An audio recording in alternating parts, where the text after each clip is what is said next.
Hey, everybody, it's Chase with AV Pop Culture again. How's it going tonight? How's it going? Oh, we got a lot of things to talk about tonight. A lot of things. And not all of them are happy things. we will do our best to have fun though and get everybody in here. I see Trek or Not. What's up? It's a bird, it's a plane. No, it's AV Pop Culture. And Becca. Hey, Becca. Yeah, the passing of Val Kilmer is really sad. Hey, BMG 501, what is up? Yeah, it's really sad. That's 65. He was not quite 66. He would have been 66 this year. That's very sad. That's way too young. Way too young. Ben in the house. John the Movie Man. What's up? Todd, what's up?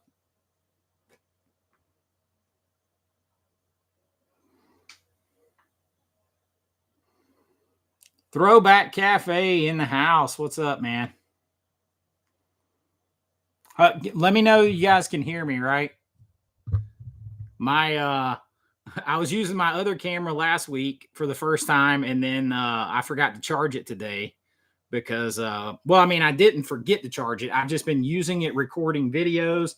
Not long before I came on, you guys will see this video tomorrow probably. I just reviewed Time Cop. I did a Time Cop full big time review. So did that right not long before we came on. All right, loud and clear. It's going pretty good, Trek or Not. Just found out something before I came on that really sucks. Really, really sucks. And I am itching right here. You guys have to bear with me because the pollen count's like off the charts. So the throat clearing and the itching eyes and the itching skin, it is just allergy time. It is allergy time. And this is a seltzer water. So when you hear this, hear me pop a top, it is a seltzer water. Becca, that's definitely a goal of mine, too, to upgrade all my Val Kilmer collection. We're going to talk about my favorite Val Kilmer movies tonight, but I think it's, the top two pretty obvious. You got beer. I haven't, I've maybe had like two to four total alcoholic drinks this entire year so far. And a couple of those were on the cruise. Not for any particular reason other than I tend to normally eat my calories. I'd rather eat my calories. And I'm trying to get down to a svelter chase for you guys. I was 265 or so, 262 when I started the channel. I was 306 to 315 when I played football at UGA. And I'm trying to get down like 220, 225, live longer, be leaner. So, my son has outgrown me at this point. I'm still taller, but that's it. Not by much. And I'm trying to keep my throat clear. I got an unsweet tea. I got a seltzer water. I got plain water here. I am a 3-drink goblin in here tonight. Trying to stay clear, and hopefully you guys can hear me all good. 5x5, Todd says. Did anybody get this? Has anybody gotten this? You're going to get my full report on it tomorrow for sure. But I've watched it, and I got to say, I forgot there was I hadn't seen it in a while. I forgot there was quite as much nudity in it. I was surprised. I'd forgotten. I got so much stuff piled up right here off camera. Movie Odyssey, what's up? I can be your Huckleberry. You know what? I forgot how much fun it is. It's definitely interesting. I'm not going to spoil the review. But I'd forgotten. It's fun. It's a fun movie. It's just not one that I don't think people talk about. That for some reason, like Time Cop and Hard Target are very high Van Damme ranked movies for me. And I feel like a lot of people don't talk about them as much. You're daisy if you do. I got 2 guns, one for each of you. I mean, he stole that movie. He 100% stole that movie. Blockbuster Box Sets, what's up, mofo? So you guys, there's 45 of us in here so far. I'll give it a couple more minutes before we get into everything, and I'll probably repeat this a couple times tonight. But right before I came on here, I found out that one of my friends and one of my favorite channels, I don't know if you guys watch Daniel at the Cobwebs channel, but he got his YouTube channel hacked today, and YouTube pulled his channel down, and he's opened a case with them, and he's struggling getting it back. So if you guys can like go on and message YouTube on, Twitter, X, whatever, and just let them know the Cobwebs that is a good channel. It's not a bad channel, because somebody hacked it and they started running a live stream scam on there, and he has built up like 55,000 subscribers. I'm sure he probably partly depends on the income, what you get from it and everything else. And that really sucks. But the more people that message YouTube, the more they realize he's a legit channel. Like, it's so weird the way they do stuff. So his channel is completely pulled down right now. And I cannot imagine. Like, it scared me. Like, first of all, he's like a friend. I mean, I don't know him in real life, but Daniel is the reason I started doing this channel.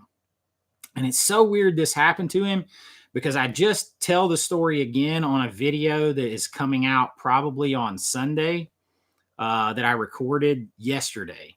And I tell you guys a little bit of a story on this video. And I love his channel, and we talk all the time. He's a genuinely good dude. And so it just sucks. It really, really sucks.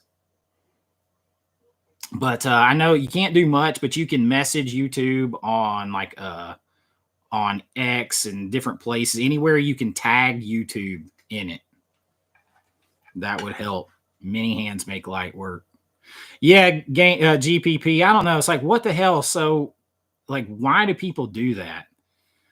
Yeah, Dulce Green. So she's like, I think she is a member of his channel too. She's a fan of his channel too. And I actually, the way I found out before I even talked to him was I was trying to tag his channel in my description for the video where I talk about him and tell some of the story about how I got started on this.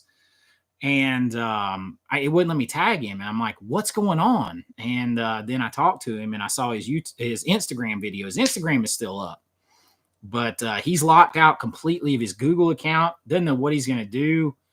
Who knows, man? And that's scary, because I'm like, that could happen to me at any second. And I mean, that would really sting. That's so much time, effort, and hard work that can just be gone like that. And so that was really crappy to find out not long before I came on. Daniel at the Cobwebs channel, Cobwebs channel got taken down because he got hacked. Somebody was running a scam on him. He thinks it started. He was trying to, because he's a bigger channel now, he was going to do like his first ever sponsorship.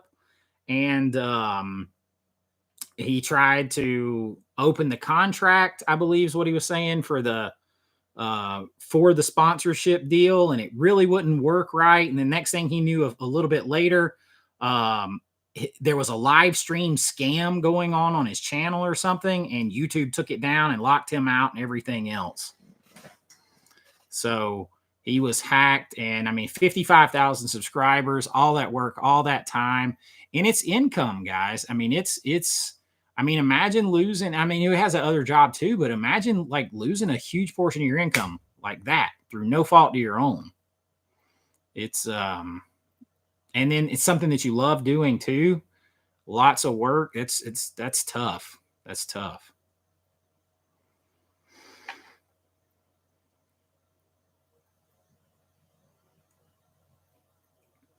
Yeah, it's whoever hacked it was just trying to, like, people try to hack stuff all the time. And like they're probably targeting bigger channels. So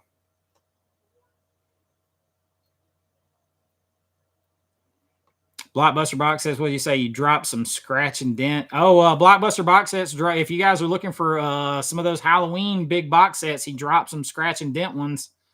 He's got 6 left. So if you want one and you want a little bit of discount and all that kind of stuff, you can jump over there to theblockbusterboxsets.com and see what he's got going on over there. Rest in peace, Val. Best Batman ever. I love Val. I don't know if he's the best Batman for me.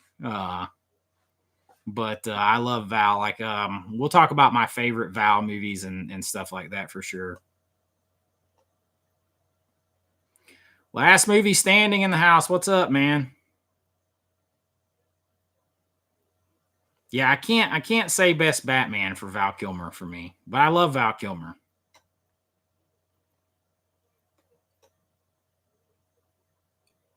Oh yeah, Real Genius. Top Secret. I mean, to be honest, he's Iceman and Doc Holliday to me. Like, I love him. I did see that Dogma's returning in the theaters. Yeah, I'm a Keaton guy for Batman, and that's followed for me by Christian Bale. Quietly Games in the house. He did do a great job as Jim Morrison. Oh no, I would give me Val over George Clooney for sure.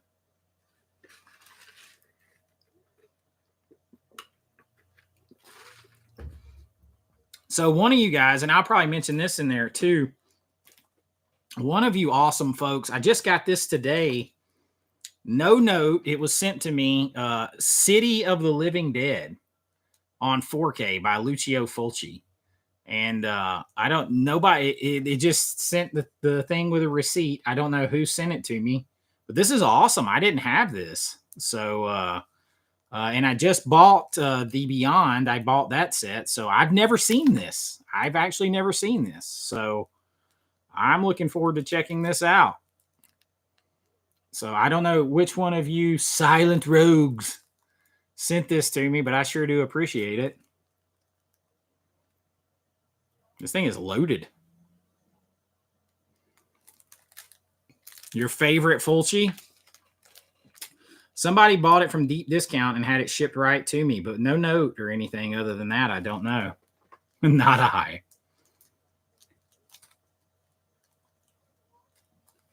It's that's a nice 4K set too. It's called. I think that's the first Cauldron film that I own.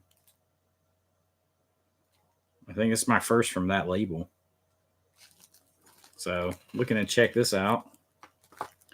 And then he's not in here. I don't see him yet, but Boogeyman's Closet sent me Dead and Breakfast, which is a hard movie to get, I guess. It's hard to find. I have actually never seen this either. So I'm looking forward to checking this out. But I know you got David Carradine in this. So I haven't seen it, but I'm looking forward to it. So I appreciate that, Boogeyman. He's a channel icon now. The U.S. answer to Shaun of the Dead. I haven't seen it, so I have to check that out. Oh, Quietly Games. Yes, the Dead Zone 4K Steelbook, definitely a target. Definitely will be getting that. Sandy said Richard Chamberlain passed away also. Man, this year has been hitting hard on people. I mean, we got Michelle Trachtenberg, Gene Hackman. I mean, there's been, Val Kilmer. There's been a lot of people early on.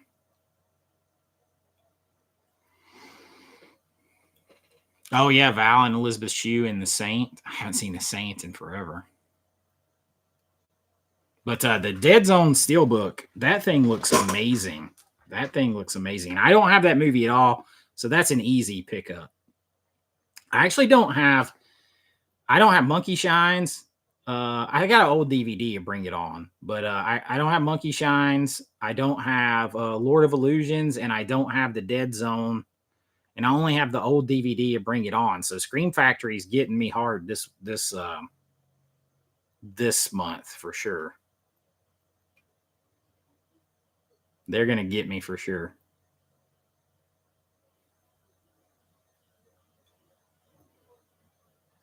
You have the Blu-ray of the Dead Zone. I also got today my my Kino Lorber sale haul arrived, but I think I might do it as a video. Even though I'm not that big on haul videos, I'm going to have a few here lately because we had all these big sales that I don't normally necessarily participate in. So I might, even though I got me a box full of Kino over here, I might do that on a video. Thank you, Marius. Messaged YouTube on behalf of Daniel at the Cobwebs channel. Got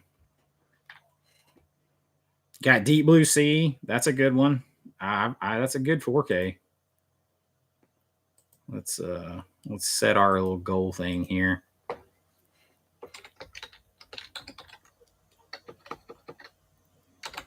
So I can't spell tonight. We'll start our little goal. We always do a goal. It says it helps. Who passed?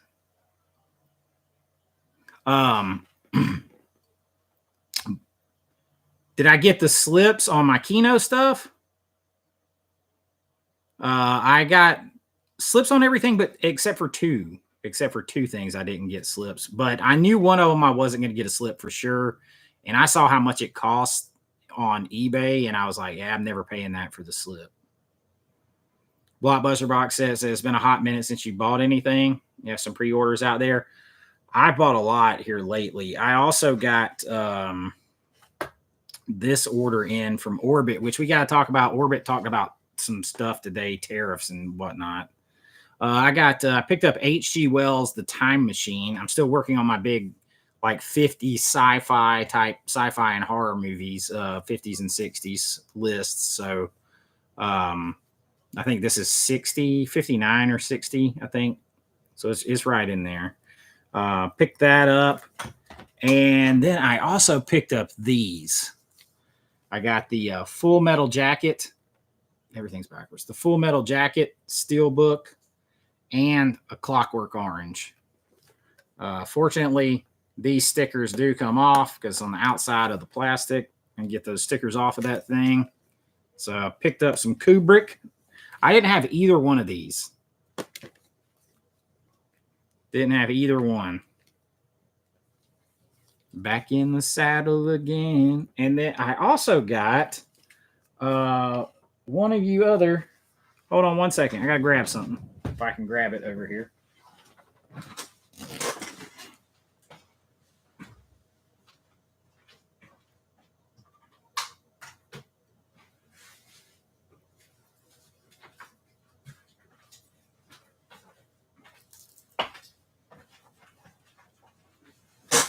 I'm back.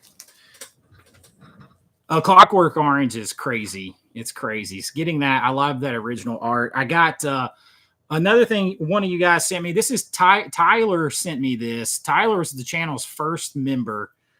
He sent me the Blazing Saddles 4K Steelbook. So I had been holding out because I wanted this and I wanted the Steelbook, and he sent me the Steelbook. So that is super awesome. Yo, Team Alme Studios, Jason from Pop Culture Mass is in the house in here tonight. I do need a slipcase. I need a slipcase for this, and this. Need some white slipcases. That would be cool. Like Once Upon a Time in Hollywood, a white slipcase. And then he also, I only had this on DVD, and he sent me the Blu-ray of The Girl Next Door. So I only had this on Blu-ray or on DVD. So I have to pop this in here soon and watch it because I haven't seen it on. I've never seen it on anything except for DVD or streaming, and I saw it at the theater. So awesome stuff. You guys are sending me some great stuff. Horror girl in the house. Jason's in the hizzy for shizzy. You're going to see a little bit more about like Jason and Brian and Daniel and Jordan at the movie den and a couple others on some upcoming videos of mine.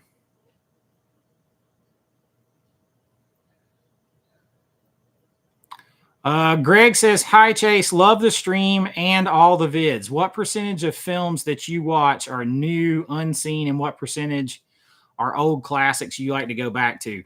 Be honest with you, I would say probably 85% of stuff is stuff I've already seen. It's stuff I've already seen. I've started to push myself into more and more blind buying, and I got a video coming out about that. It's pretty funny. And then I got a video that involves so you guys are you're gonna see Jason at Pop Culture Mask. You're gonna see Brian at The Last Movie Stand. You're gonna see Jordan at the Movie Den, Daniel at Cobwebs. You're gonna see them referenced, and you're gonna see them pop up in different ways in a few videos. Not them personally, but some stuff I put in a few videos that are coming up because some blind buy stuff. I kind of did a blind buy challenge where those guys all challenged me with two movies each to blind buy and watch. And I'm going to kind of review and rank those in a video. And then I mentioned them in some a couple of other videos. So you guys are going to see them around. Make sure you're subscribed to all of them and definitely message YouTube about Daniel at Cobwebs because it just friggin' sucks, man. But yeah, I watch a lot. I mean, honestly, there's like a meme that there's like a guy standing there and he's in front of two doors, and like one door says new movies that I've never seen, and then over here it's like 80s classics I've seen 100 times, and he kicks open that door. It's probably right.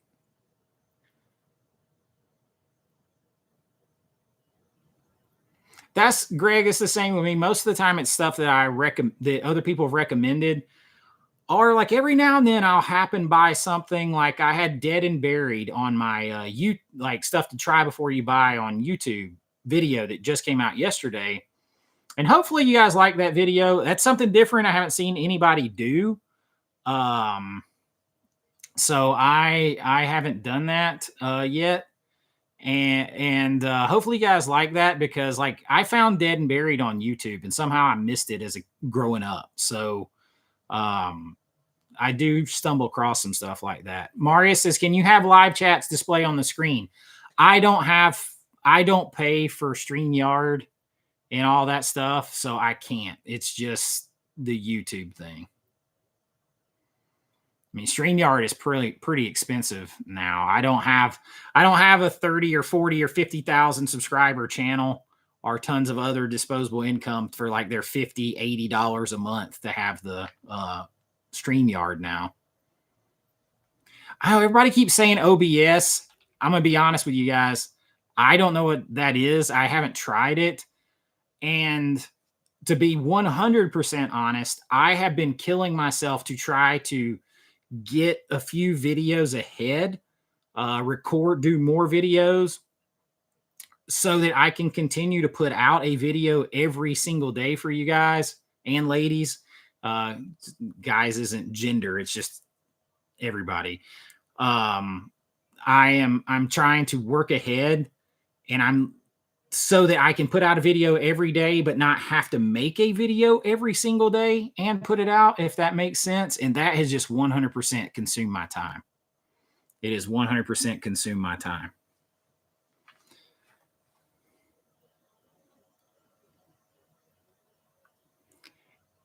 There used to be a free StreamYard option. There's not now.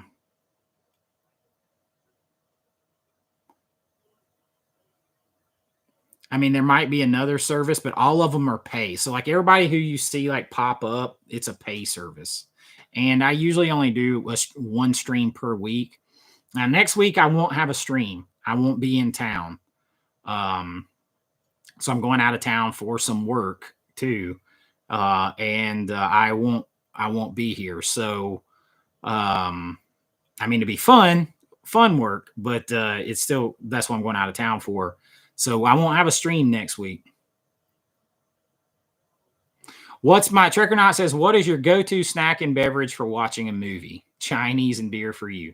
For me, it's pizza. It will forever be like pizza and Coke forever. That's what it'll be. But like if you're like, that's the meal, pizza and Coke. But for like movie snacks, like popcorn, I'm a popcorn, Twizzlers, and Junior Mints guy. Popcorn, Twizzler, and Junior Mints.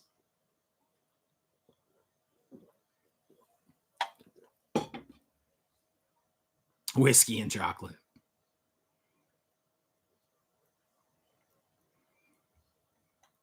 Yo, John Doe Juggalo in the house. You hush your mouth, Todd. Strawberry Twizzlers. This is the way. I appreciate it, Johnny Rambo. Well, I mean, look, like, now, come on. I keep hitting this thing. Sorry, you guys.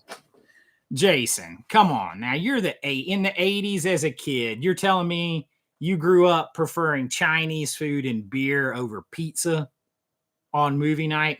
See, to me, like, especially as I got to be a teenager or like 12, 13, like we didn't have that much money. So the weekends was the only time I was going to get something out to eat. And usually it was pizza.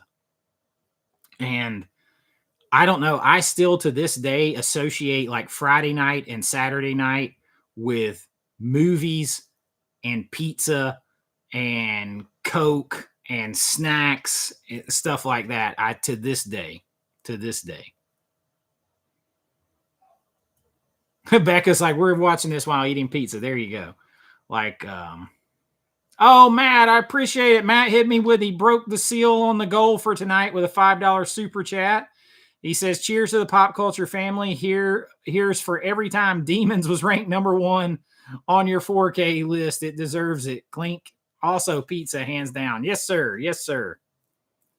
Now, don't get me wrong. I like Chinese food and beer, but I will tell you this, though, Jason, because you know how I eat. So during the week, like mostly Sunday, Monday, Tuesday, Wednesday, Thursday, for the most part, I have homemade hibachi style, like chicken breast and steak chopped up, all your hibachi style vegetables like zucchini, squash, mushrooms, onions, all chopped up, and rice.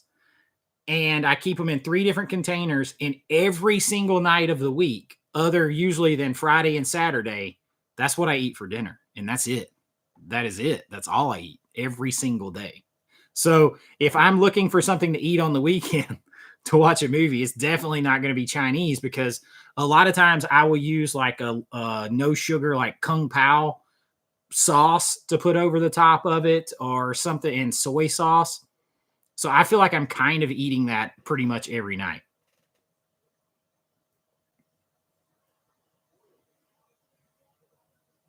Pizza does go. It just goes so well with movie night. I don't like, if I close my eyes and visualize a movie night in the 80s or early 90s, I see pizza. I see a 2-liter, sometimes the elusive 3-liter of Coke that does. I don't know if they make 3 liters anymore. I picture those, and I picture, like my popcorn and my Twizzlers and Junior Mints and like Gatorade chewing gum and a Nintendo or an Atari controller rolled out in the middle of the floor. Like I just picture that stuff so damn vividly in my mind.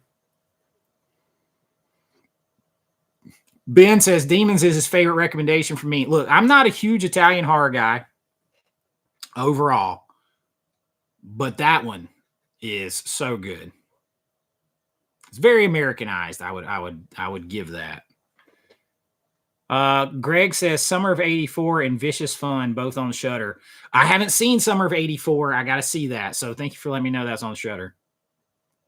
There you go, Blaine. Pizza and pop. You must be from either the North or the Midwest.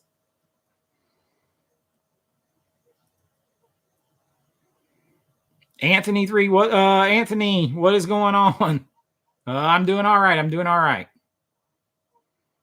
Matt in the house. Let's see, Brandon. As I was talking, and I immediately just transported myself back to the 80s. If I could just, if my ass could go along with my mind, I'd be in good shape.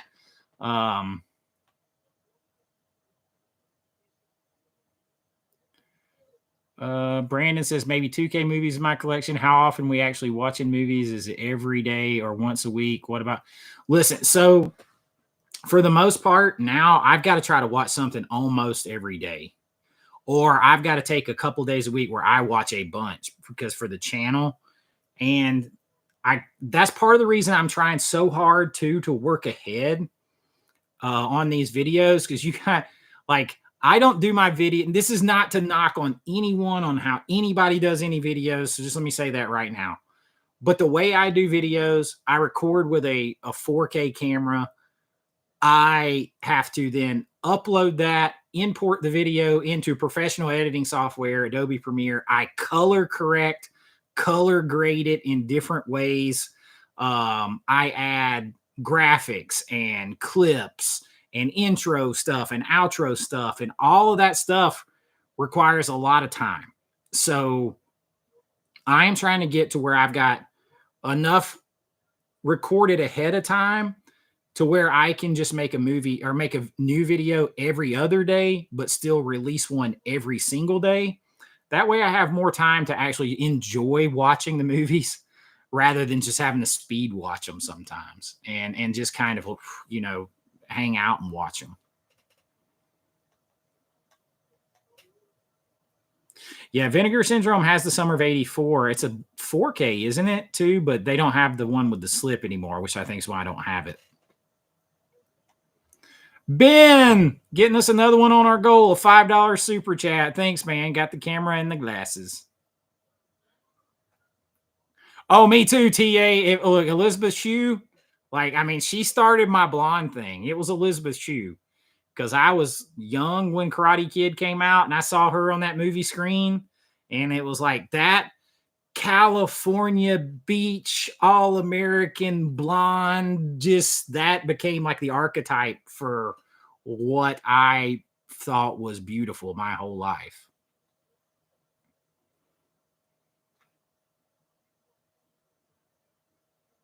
Matt, yeah, we used to eat the TV dinners too, the Salisbury steak one, like a lot. I would eat that one a lot. Yes, Miss March from Adventures in Babysitting, Blockbuster Box says.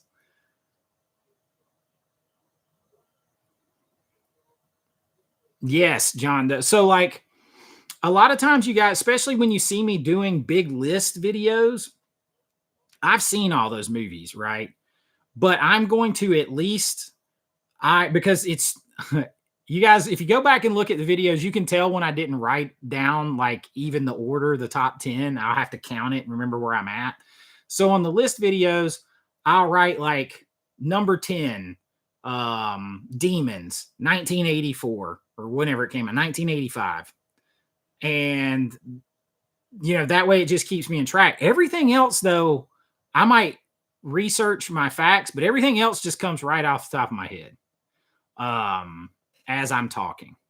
So it's you got to know a lot of different movies to be able to talk like that. So when you guys see me look down, if it's one that I haven't seen in a long time and I can't remember the date, and a lot of times I will spell phonetically if I can't say an actor, an actress's, or director's name, and you'll see me look down to make sure I say it right because I don't want Jason coming to kill me because I mispronounced it. That so otherwise, but still just making those notes 10, for 10 movies, and then doing and then all the graphics and finding all the clips to show you guys on movies. And you got to find those, download them, convert them, bring them into Adobe Premiere, cut them, scale them to the frame size, put them over like a background so that they don't get flagged for copyright, all this kind of stuff, then lay them in there perfectly where they're supposed to go, all this kind of stuff. It's it just takes longer than you think it does.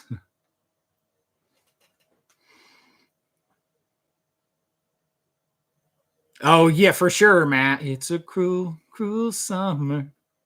Oh man, look, see, I can close my eyes and I see her. That little slow mo where she looks like back before it fades out, and they're on the beach when it's getting dark, and it cuts to them at the fire, and she looks back over her shoulder at him, and it goes this slow mo, and she's smiling. I might have watched that scene a few times growing up.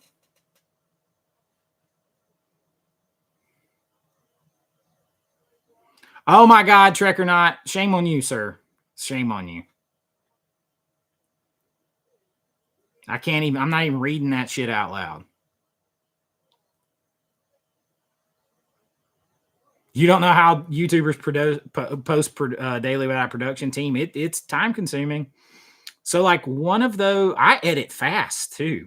Um, but one of those videos that you see, like a top 10, like uh, like the Tubi thing, for instance.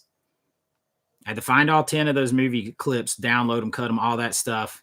That video took me probably from start to finish 6 hours, 7 hours to do, maybe at least six. Yep, John Doe. Yep. Even when you feel like you're going fast, you're like, shit, it's already been that long. I do use font space. So like I'll pull all different kinds of fonts. I try to kind of theme, if you got, it's like just a small thing. I try to theme my fonts at least somewhat with my lists.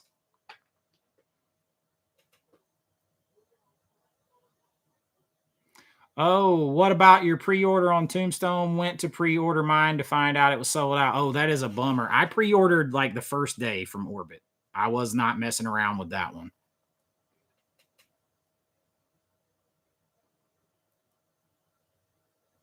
We sure did, Matt. And I like the Salisbury steak one. Oh, Ben, I did see that. Ben, you know what? I actually I had some free points with Fright Rags. And even though I make my own shirts, I don't make Joe Bob shirts. And I used my points and I got 2 Joe Bob Briggs t-shirts. So I am going to watch that tomorrow night. So hopefully I'm off and I've got my edits done and stuff like that.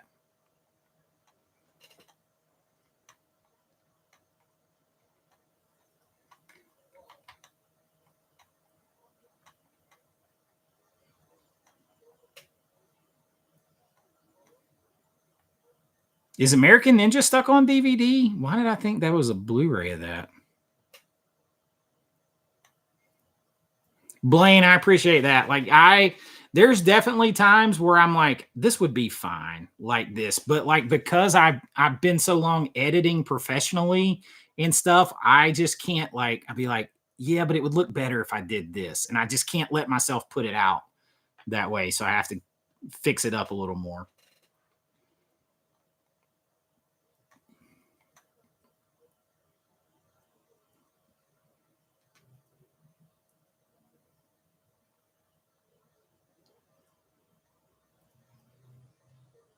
Why so Bluetooth in the house? What's up?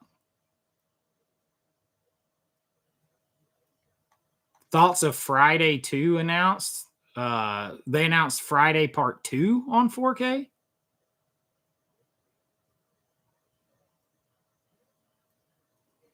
Hola, Tim.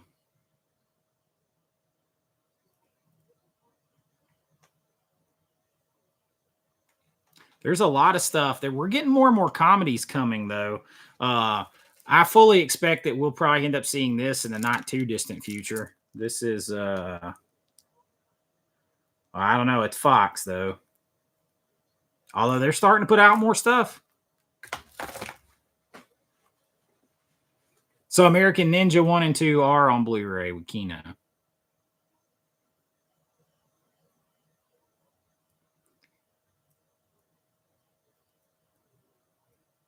Space Case Collectibles in the house. What? Yeah, Nick, I watch Plant CHH all the time. He always. I've watched him for a long time.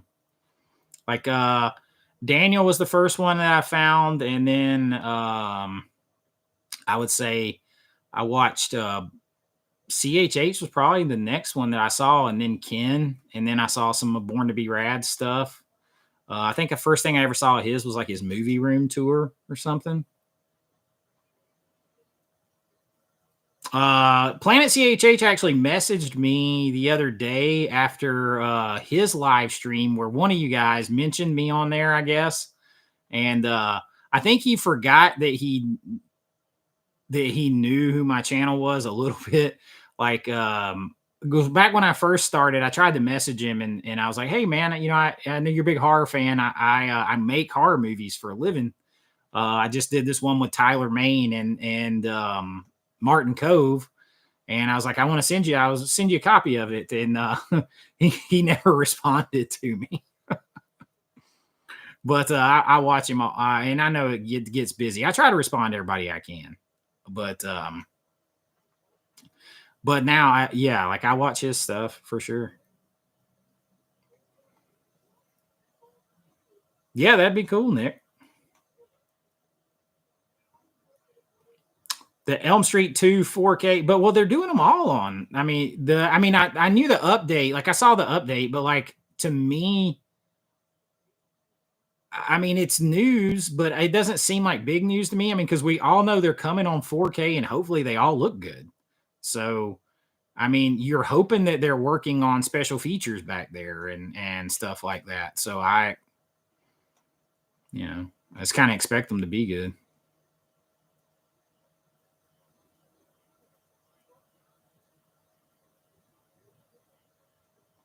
Why So Bluetooth says Oscar over at Vinegar Syndrome did a video on 4K release of The Nesting. It's going to be a sick release. Blue Underground had done Blu-ray. Yeah, so like I'm pretty excited. This is a big month. Vinegar Syndrome had a big month of announcements, and of course I'm a subscriber, so I'm going to get those. But then I bought Last Tango in Paris and I bought Drop Zone.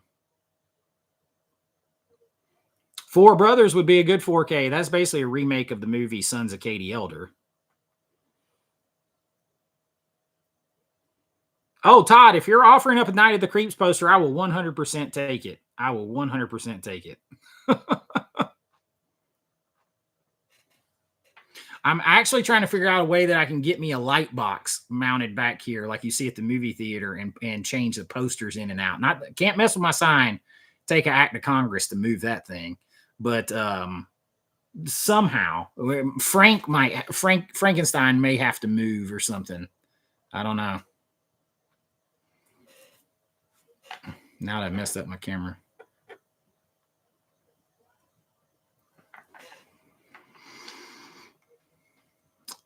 Marius, I have watched some of Films by Color stuff. He lives somewhere close to me. I tried to reach out to him back in the November sales, just try to ask about where he thought had the best places around here. But, everybody's busy.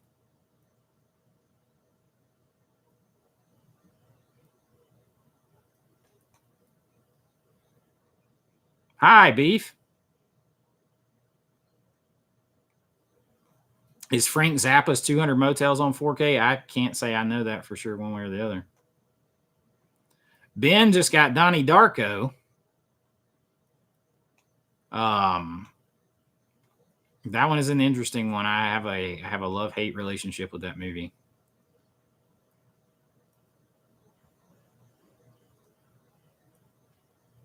That's interesting, Trek or not. I haven't tried that. For sure, Greg. I love hanging out with everybody. I mean, it's gonna be weird next week. I'll be gone, so I won't have one. So by the time I come back, I'm sure we'll have a 15,000 subscriber live stream.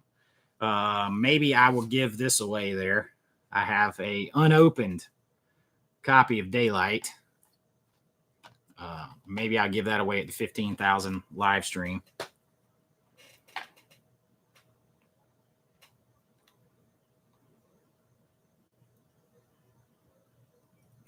The precious. My precious. Thought about ordering Sorority House Massacre. Listen, so I got it, and the 4K looks really good. I'm not going to do a review of it. I was going to. I'm not. Unless anybody wants me to, I can. But I don't know. Like when I rewatched it, I was like, this is not as good as I remember. Usually that doesn't happen. Usually it goes the other way. But I was like, this is not as good as I remember. And maybe it was because I had just watched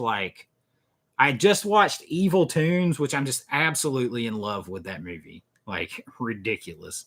But I had just watched that, and I had just watched Forbidden World. And I was like, these are both better than this. So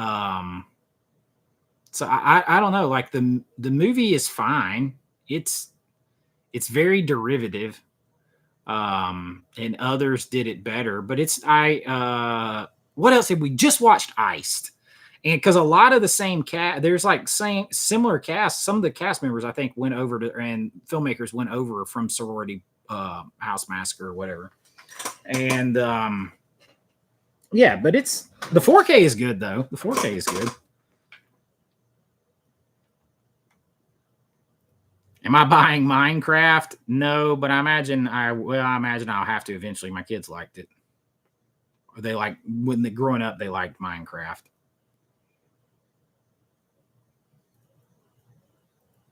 Dolce said she was able to get Tombstone Steelbook on deep discount. So if you're looking for it and you weren't able to get it, Webb, I'm your Huckleberry. John Doe says, I'm in for that Daylight movie. I got 2 of them. One for each of you. I love Tombstone. Love Tombstone. I mean, Tombstone and Top Gun are peak Val Kilmer for me. You just watched No Country for Old Men. I still didn't get that one yet. That's going to be a July target. How about a spelling contest? That's a funny line.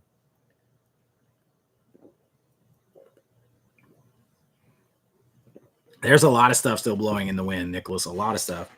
Wow, we got over 100 people in here tonight, 45 likes.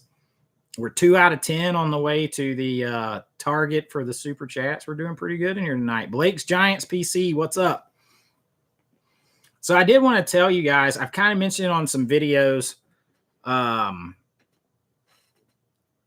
P in the house. Yes, I am streaming, my friend. I just talked about, before you got on here, I talked about you sending me Blazing Saddles and Girl Next Door. Awesome ones. I only had Blazing Saddles on VHS. So, and then of course I picked up these stills too. So had to have those. But if you guys if you're a channel member and you have a Patreon at all, if you're interested in moving your channel membership over, I'm just going to tell you, I can put a lot more on Patreon than I can on YouTube. Like I want to be able to put my whole first movie, The Doorway, on Patreon. I can do that. I can't do it on YouTube. There's a lot of stuff that I can do on Patreon that I cannot do on YouTube. So, and Patreon only takes 3%. That's it. They take 3%. YouTube takes half. So it's just a whole lot easier. I'm not that I'm going to stop putting stuff on YouTube. I would never do that to people. I can just do way more. I can put way more over there. And I can put some other reviews that I can't put on YouTube.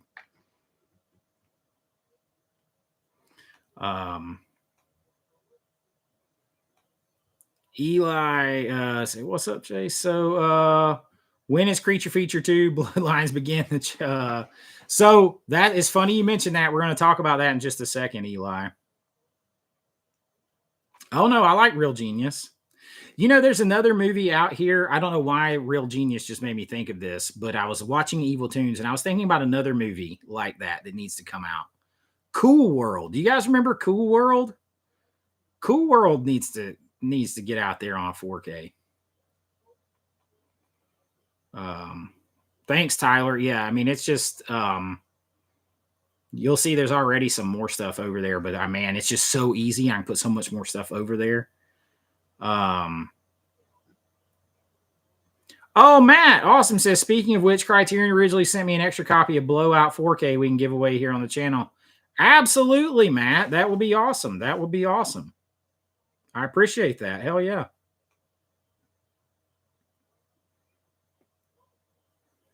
$20% Patreon takes from you. What kind of thing do you have set up?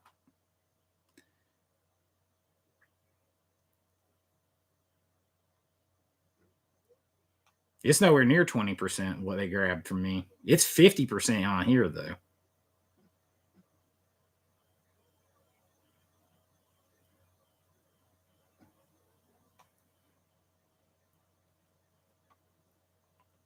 Yes, Blake. So I saw Lord of Illusion is coming out, and they're getting me. Lord of Illusions I'm buying, Monkey Shines I'm buying, Bring It On I'm buying, and Dead Zone. Scream Factory's digging into my pocket.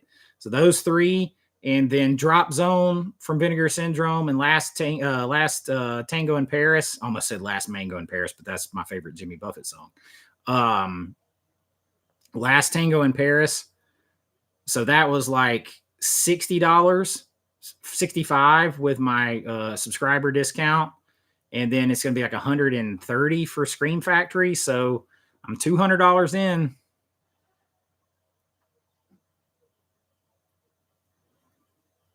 What was being re-released, Marius? I'm against people releasing things right on top of one another. Like when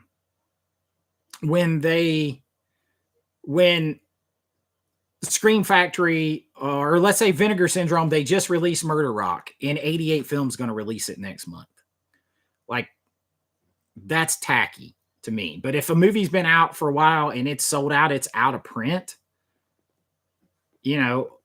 whatever. Or if Scream Factory is going to re-release it, they're going to put out 3 different art versions for you to pick from. Well, that's just on you whether you want to get it or not.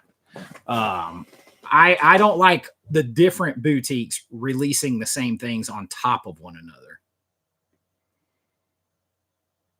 Yeah, but see, I don't have, like, they're putting out that, I feel like that's the same. That's the different though. That's the same studio, the same boutique putting the same movie out in a different artwork.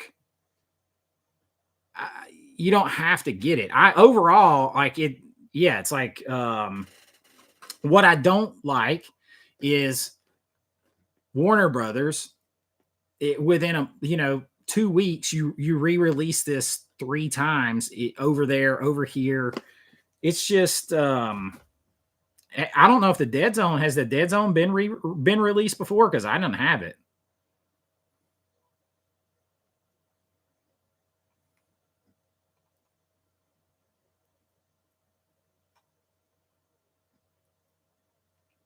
Yeah, I mentioned four flies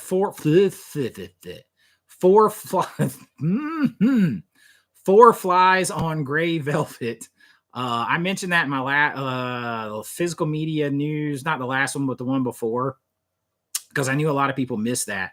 When stuff goes out of print and somebody else releases it, I'm more in favor of that, because I'm tired of scalpers buying shit up, and then the only way you can get it's to pay, like hundreds of dollars on eBay.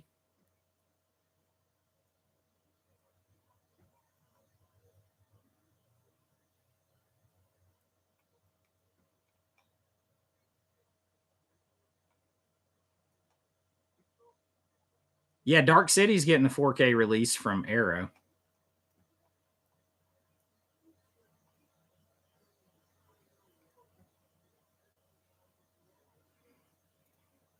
You got the Zaz Collection 4K airplane tops. Oh, and Naked Gun, $30. That's not bad for all that.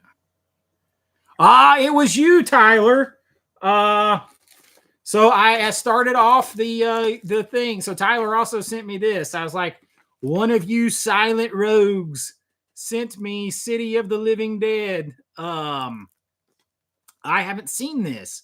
So I ordered, I keep wanting to say From Beyond. But From Beyond is one of my favorite movies ever. But I ordered The Beyond from Grindhouse, their release. It was a blind buy. I haven't seen it. And I know this is part of the trilogy, right? The Gates of Hell trilogy.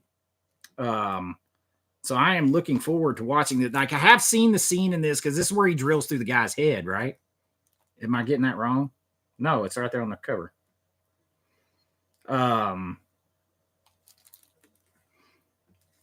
Partially filmed in Savannah. I didn't know that.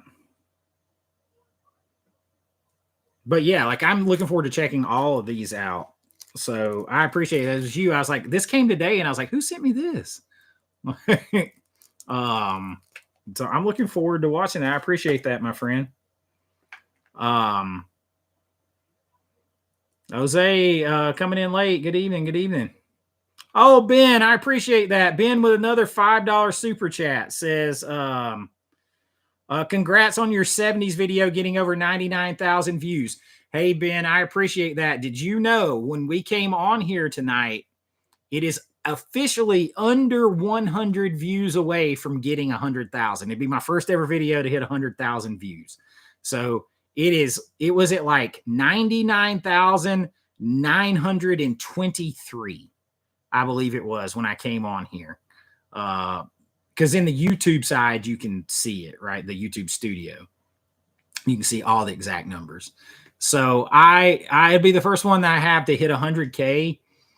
And y'all, I'm going to just have to keep cranking out those list videos and keep cranking out my videos, because ever since someone complained on that 90s video and YouTube took it down or whatever, they've really been throttling my list videos.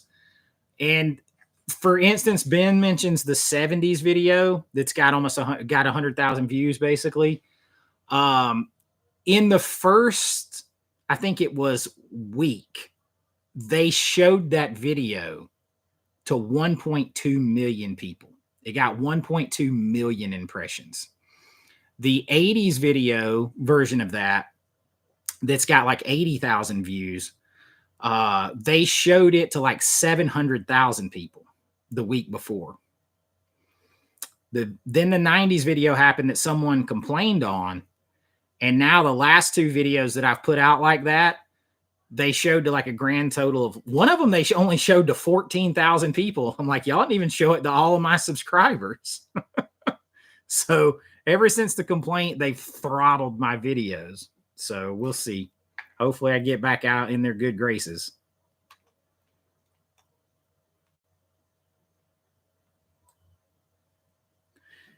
Do you double dip? Do a double dip hit? What does that mean, Marius? Oh, do you double dip? I don't double dip on 4Ks very much at all. I've only done it a couple times. Killer Clowns, The Goonies.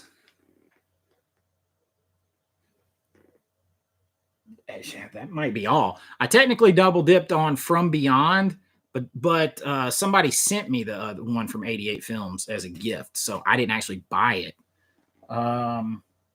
My rule is I pretty much don't double dip for 4Ks unless it is like one, like I have my pantheon of movies, right? So like Rocky, Indiana Jones, like some of my favorite all times, The Thing. Like there's definitely other versions of The Thing that I want on 4K, like other packaging, but most of the time I don't double dip on 4Ks. Like I won't double dip on Roadhouse. Dolby Vision is not enough to get me to double dip.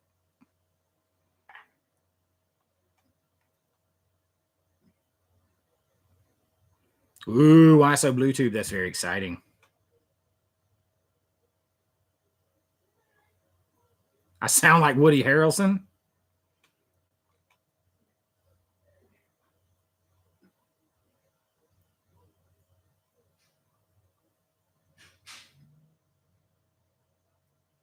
Yeah, Matt, it's definitely there's shenanigans is a good way to say it. Marty Blevins, what's up? Matt, what let's see. Yeah. It's it's tough, man. Yeah, Catherine, we were talking about that earlier. I was telling everybody there's over 100 of us in here, so I'm going to say it again. My man Daniel at the Cobwebs channel, his channel was hacked. YouTube took it down. The only thing we know that you can do to help him try to get it back is go on like Twitter, X, go to YouTube, wherever, message YouTube, tag YouTube in a post. Let them know you like Daniel at the Cobwebs channel. Let them know he got hacked and that it's a legit channel that you're a fan of. That's anything we can do to help. I don't know what it'll count for, but anything I can do to help, I will.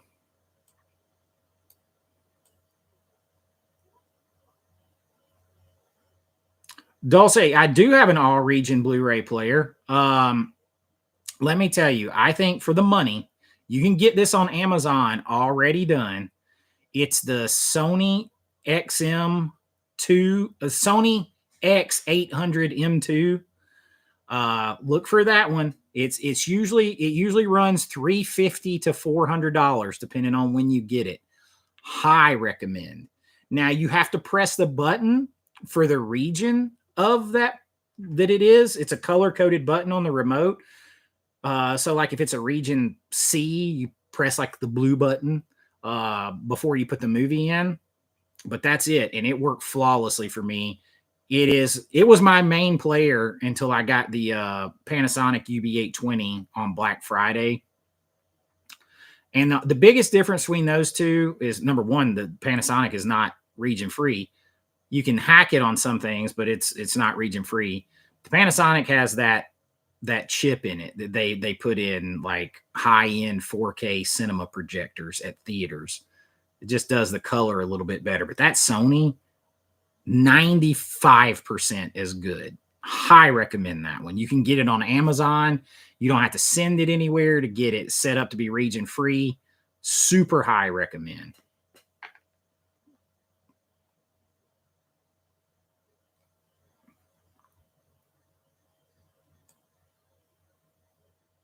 Yeah, the UB820 is good. Anthony made it in here tonight. What's up? Okay, Dustin, I'm very upset. I did not realize the whole thing about the Frisbee. And I was recording the coverage of Vinegar Syndrome stuff in real time for my physical media news. And I didn't go back and get it. I totally missed out on it. I totally did. And I'm very, very, very unhappy about that. Very unhappy.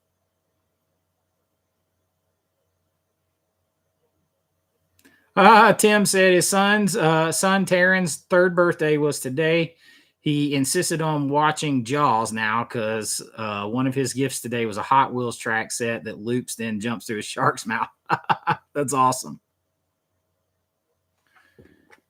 Yes, Movie Mass, you did a few minutes before it was over. I saw it after it was too late.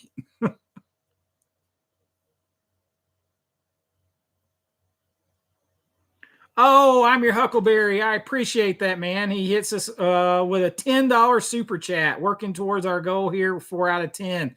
He said, hits me with $10. Said, here is to a Starbucks cup of coffee, bro. Man, you know me well because I do love me some coffee. Rich is hollering from the other room. He's a bougie coffee drinker. Listen, I got my whole little coffee set up over there. If you guys have ever watched like where I did my room tour, and I need to do an updated one, but if you ever watched where I did my room tour, I have my little it's like a whole little coffee station built over there. I do love my coffee. I appreciate that so much. Your name's so appropriate for tonight.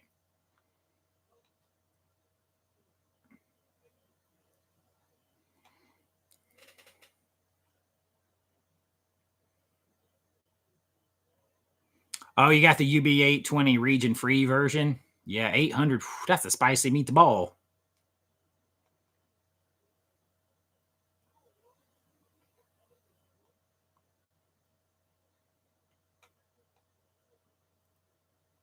A bun coffee maker. Well, like I got one.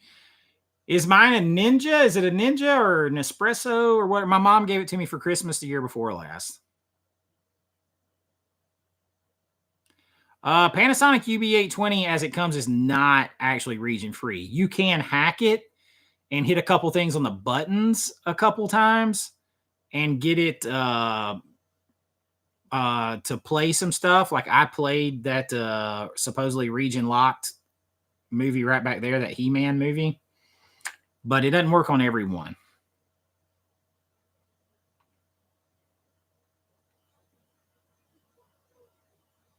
Yeah, Andrew, I love, yeah, all 4Ks are region free anyway. It'd just be the Blu-rays. I mean, 99.9%. If somebody region locks one, they're not really supposed to, unless there's some kind of rights thing they're fighting over.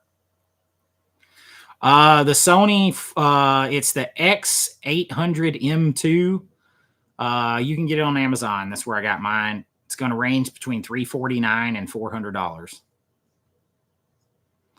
Webb, I appreciate it. Good night, my friend.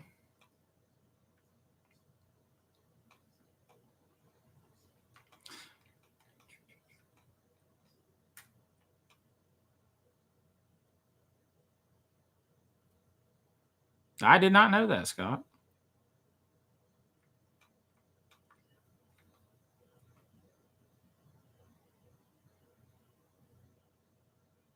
YouTube keeps putting ads on people mid-sentence. Like, so I have no control over where they put ads in here. And now they're trying to take our control away from where we put ads in our videos completely. And so like they're changing the way they're doing ads. Like now the way I have always done it is because not everybody gets every ad break, right? They're only going to get a couple of ads at most. The way I did it is I would go through, and at places where you're building up and you kind of pause or whatever, a break, I would put it in. I would put in the ad break. Well, now they're launching a new algorithm that says that it's trying to hunt breaks for you, but it doesn't know the difference between like when you pause for effect, where you're trying to build up something, or whether you're just taking a deep breath to gather yourself or what. So sometimes it'll put whole videos where it says there are no ad breaks in this videos. And then you have to try to go and put ads in it, and it'll argue with you and say, no, you can't put them here. And so you'll have videos running that are ad free. And I know that sounds awesome to you guys, but the only way we get the little pittance of money we get is from the 5 seconds you might watch of an ad.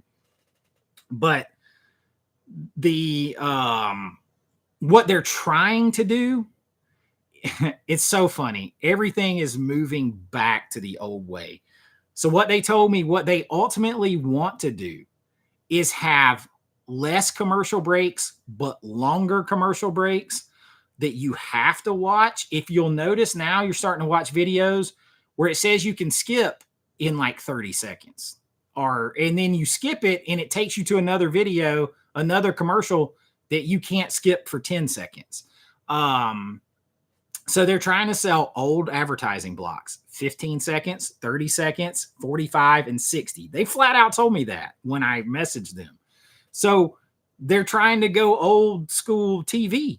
That's what they're trying to do with the commercials. So, because you can sell those for more. But they're going to we got paid by the ad break. So it's going to be a way where they get more money because you're going to have to watch longer ads, but we get less money because there's less ad breaks. Yeah, I saw that, BMG. A lot of people couldn't get it.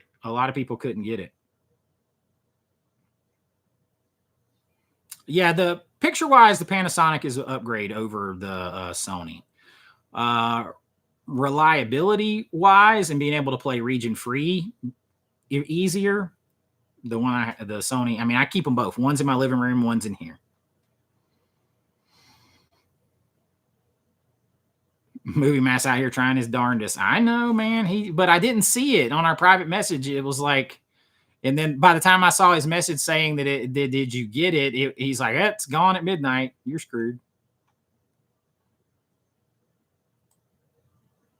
Well, Nicholas, I would say anybody who's already raised a price on something because of a tariff, they're just dirty because there's no way it's affected things that they've already got. There's no way yet to even know exactly what it's all going to affect. A lot of retailers are going to see this as a way to just jack price right now. Now, I will say, I found out that Vinegar Syndrome makes all of their stuff here. They don't import anything. So domestically, they're going to have an upper hand. Screen Factory, I don't even think Screen Factory ships internationally. So they're all domestic based. If they find somebody else to make their paper slips, they already drop prices this month. So I kind of pointed that on my physical media news. I don't know if you guys noticed that, but several of their 4Ks were only $32.99. They dropped them $3 or $4. So they will be, anybody that produces more stuff domestically as a boutique, they're going to be able to undercut other people. Breville Coffee Maker. I'm getting coffee maker suggestions. I like it, Nicholas. Let's see. Oh man, I'm just over here talking and look at this crap. So y'all, I'm so sorry. I'm just talking. Matt McCurry gifted 5 AVA Pop Culture memberships. Thank you, my friend. Oh man, look at that. Throwback Cafe got one. Hell yeah. Alan got one. Digitizer got one. Anthony got one. And Terry got one. Thank you, Matt. I appreciate that, my brother. I do. I appreciate. Oh, and Dulce Green gave me a $5 super chat. Thank you so much. She has been a member of the channel for a long time. Like, since I could have members, like Tyler and her were some of the first couple of members I had. Thank you so much for that. I really do appreciate it. Oh, and Tyler, come on, Tyler. You sent me all these movies. You've done enough, my friend. He sent me a $5 super chat. Said, got to get you to that goal. We are close to it. Did we get it? I don't know if we got it yet. I'm talking. Oh, man, look. So Why So Bluetooth? This thing's jumping around on me. Why So Bluetooth with a $5 super chat to get us towards our goal. He said, did you end up getting Hardware 4K from Umbrella? Deluxe Edition is one of the best releases of the year. I didn't. And everybody keeps telling me that movie is so good.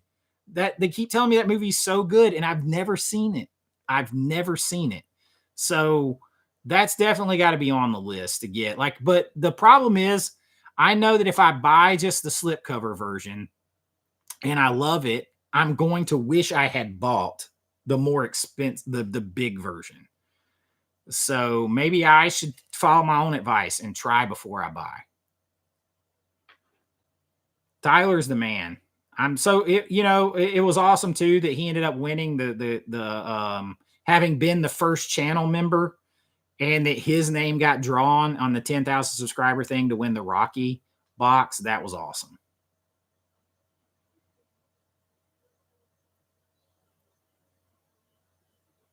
Sorry guys, I was trying to talk so much, and then yeah, William, you got YouTube Premium, so you don't have to deal with a commercial.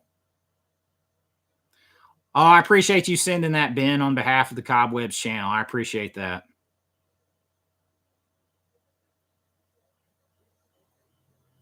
Am I picking up any second sight titles? Shit.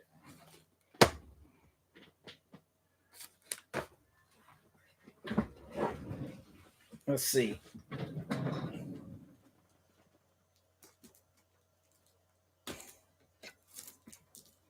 I got so much stuff. You guys, there's such a mess piled off to the side over here.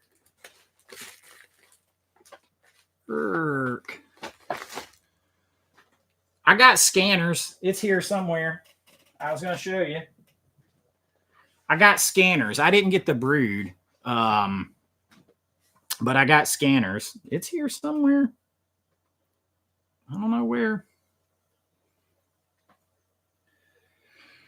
I've reached one of those times where I've got to. You guys have no idea. You want to see? You want to see this? Look at this pile of movies and notes and everything else right here. But I did buy scanners. It's here somewhere. I'll show you one spoiler from my Kino haul because I'll probably do that as a video because I ended up getting a good bit.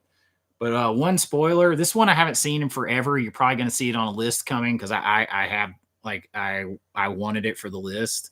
I got Kingdom of the Spiders with my man William Shatner in it with the slip from Kino Cult. So that's pretty cool. That's pretty cool. But yeah, I got scanners from Second Sight. I'll be damned if I know where it's at underneath all this over here. But I did get it. I saw the update today that they were doing some special features for The Nice Guys. I can't wait. I really like that movie. I was just telling Brian at Last Movie Standing before they announced it how much I liked that movie, and nobody ever talks about it. And then, damn, it got the 4K announcement. So I'm looking forward to that. I will get the Bond films. I just think those are films you should have, Blake's. Mindhunters with Val Kilmer. Yes, I have seen that.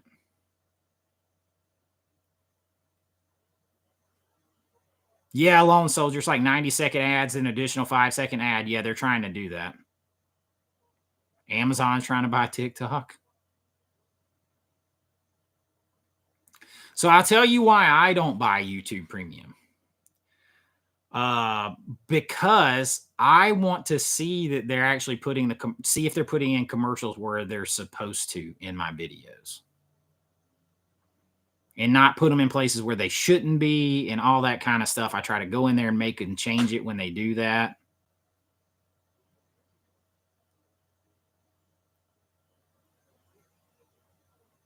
The news channels are trying to burn my OLED. Yeah, so like, yeah, I always get worried about that leaving stuff up too long on the OLED. I do try to be careful about that. No, are all Sony players region free? No. Region free player is the Sony, the one I have that I like, the 4K that's region free for the Blu-ray is the Sony X800 M2, I believe is what it is.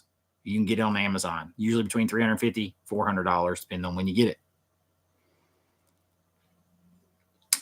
I saw that Lone Soldier. I saw him talking about that today, and I'm a big fan of Orbit overall, but like, I'm not a fan of getting like, I don't want to like, I'm not a fan of dragging too much political stuff into it. And like, I'm going to tell you guys 100% honesty.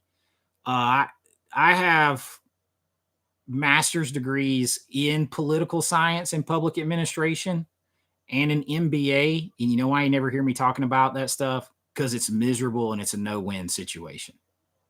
So I just look at it from a financial standpoint on things.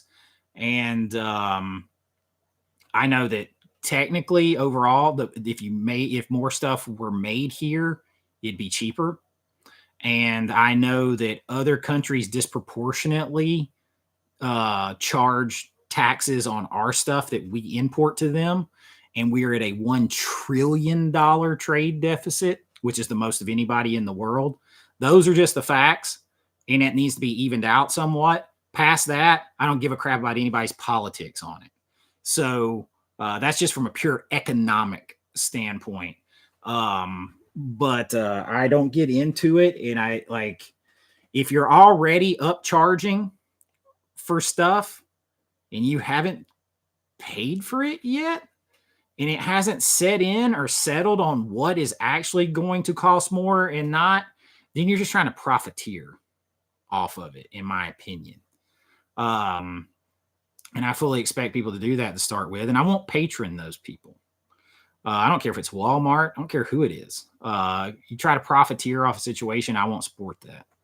So other than that, like I stay out of it. I'm going to buy my movies $1.30 or $3 or $1.50 or $3. Probably not going to change my buying habits on my movies. Probably just not going to. But I do find it interesting that right in the midst of this, Screen Factory dropped their prices. That's kind of strange.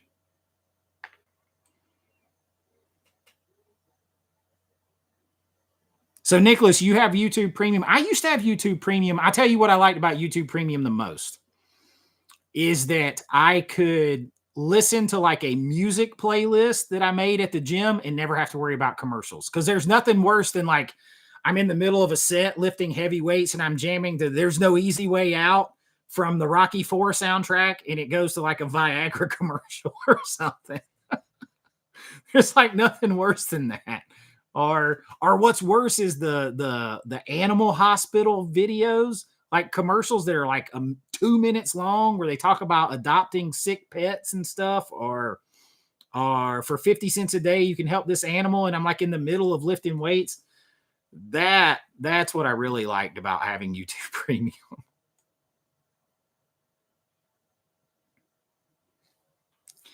Well, Billy, I'll tell you this, when it comes to Imprint and Umbrella, they can't charge much more, can they? I mean, I love this. Shit, you can't see it. I love this Convoy set. It's Sam Peckinpah. Convoy is one of my favorite 70s movies. It's one of the best 4Ks I've ever seen. Overpriced. It was $81 to start with. Like, and I was a big proponent. I told everybody about the work they did and everything else. It should have been $65. Not $85.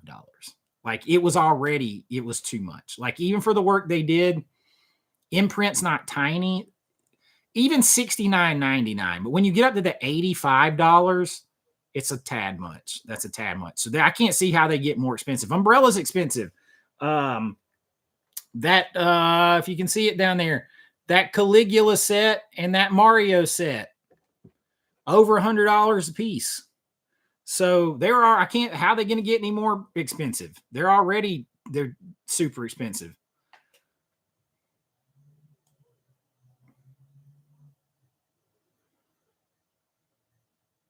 Edward, what's up? Oh, I don't like the Old Spice commercials either. Oh, Don Williams at breakfast, baby. Here we go. Some Don Williams. I love me some Don Williams.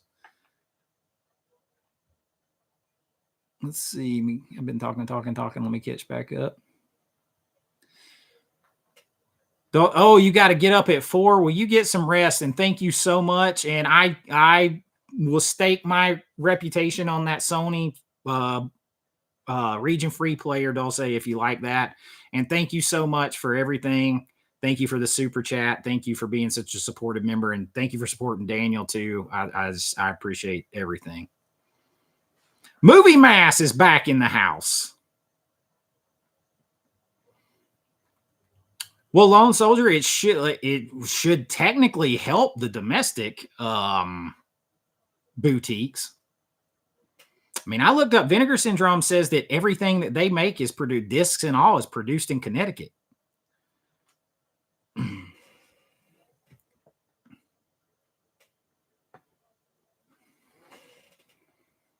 I mean, listen, there are places here to get discs pressed. Like all the special pressed Blu-rays that Creature Feature and all that stuff were on, those were pressed here. Like the company that I worked with had them pressed here. So, I mean, there are places to press those here. You don't have to import those.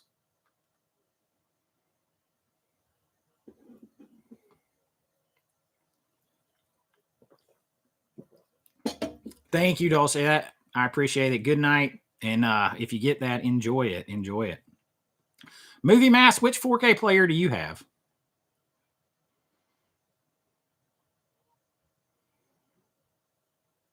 Oh, I like them too. I like the international boutiques. Like, but you know, the profit margins are small, but a smart company. Well, so say put yourself in Screen Factory's position right here, for instance, because I don't think they ship international. They're over there saying, finally, a fair fight. Because if they ship to the UK, it's a 37% markup, right? So if they ship to the UK, I don't even think they ship overseas because of it. So it's like a 37% markup.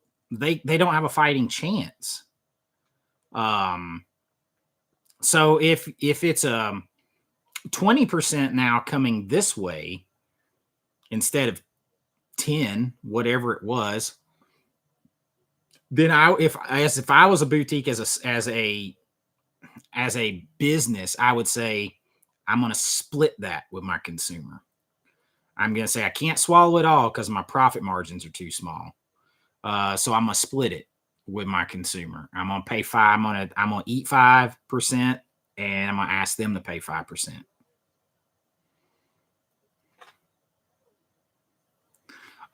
Let's see. John Doe says, this is the perfect time for domestic labels to make hand over fist more and more money and more new customers. That's it. That's it. That's it, John Doe. How many Blockbuster box sets do I have? A bunch. And that was before I even knew him. Like, he gave me the Rocky one, and he gave me Beetlejuice and Loki and the Mandalorian. The rest I purchased from him, and I got a bunch. I'm sorry I turned around here. So up there, I have Evil Dead, Top Gun, Batman, Back to the Future, Indiana Jones, and Jaws. And then over here, you can see that I have, it's all backwards. I have the Beetlejuice set, The Shining, Ghostbusters, Dirty Dancing, Drive, Groundhog Day, Godzilla -1, Gladiator, Poltergeist, Titanic, Fall Guy, Galaxy Quest, Nightmare on Elm Street, Ghostbusters 1 and 2. And then you can't see down there, I got Trick or Treat. I got They Live, Fright Night, and Point Break. And down over here, I promise it's over here, is Killer Clowns. Over there, Killer Clowns. So I got quite a few. I got quite a few for sure. Oh, and I got the Terminator. And then there's the Rocky box back there. So I got a lot.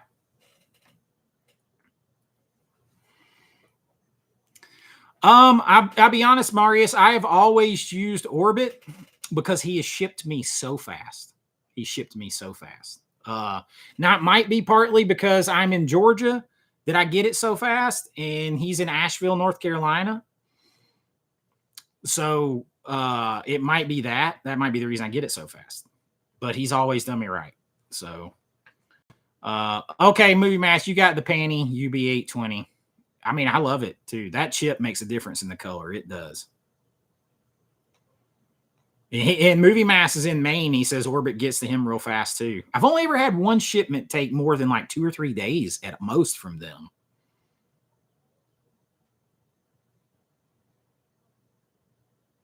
Yeah, Ben, I'm afraid that like no matter which way I talk about it, I would get accused of being political. Like, you guys have no idea, because like sometimes when comments are really vile, I'll just delete them. Today I got accused of being someone who condones bigotry and a bigot and a supporter of a racist bigot and all this stuff because of my video on Snow White. Because I said that I wrote my master's thesis on Walt Disney, and he's a hero of mine for what he accomplished and all the stuff that he did. And I mean, I just got raked through the coals. The guy told me he was more educated, had more education than me, and just ripped me apart because of that. So like, I feel like no matter which way I go, people are going to get mad at me.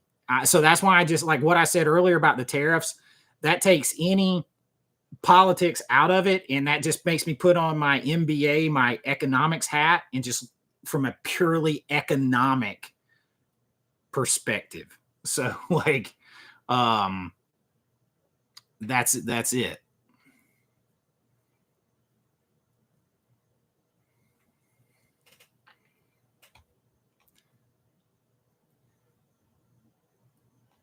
He's fast. You place the order while leaving for the grocery store. Got it. Look, dude, there's been times where I've ordered something from Amazon Prime and ordered from Orbit the same day, and I got the stuff from Orbit first. even though I'm a Prime member. Like, I was like, holy crap. Todd, that'd be so cool, a Redbox machine. I remember, so like when Realm of Souls and Creature Feature were being released, it was so big when Realm of Souls got sold through to Redbox, and you could get it in Redbox, because Redbox, this is why physical media was so important for low budget and like those low tier, like the $5 to $40 million movie. So Redbox, if your movie got into Redbox, it was a minimum 40,000 copy buy through. The last video rental store my movies got into that existed was Family Video, which we didn't even have here in Georgia. It was a minimum of 40,000 buy through. So you're moving just a buttload of units, right? So that's 80,000 units. Even if what you're making off of them is $5 per unit, like the distributor's making $5 per unit, you know, that's a ton of money, right? That's like $400,000. Walt was a great American. And I think I told the person, he's like, well, you know, what he did then, he's like, we know that's not right. And when you look at what we're doing now, and I'm like, you can't look at someone who was born 125 years ago and hold them to the same standards that you developed in the last 10 to 15 years. That's the equivalent of you getting a ticket for driving 50 miles per hour last month on a road that they changed the speed limit to this today to 30 miles per hour. And they say, well, you're getting a ticket because we know a long time ago you drove 50 miles per hour on this road, and now the law says it's 30. So you're getting a ticket. You can't do that. You can't do that. You can't retroactively enact a law. You can't retroactively penalize like time period sensibilities. It's very different.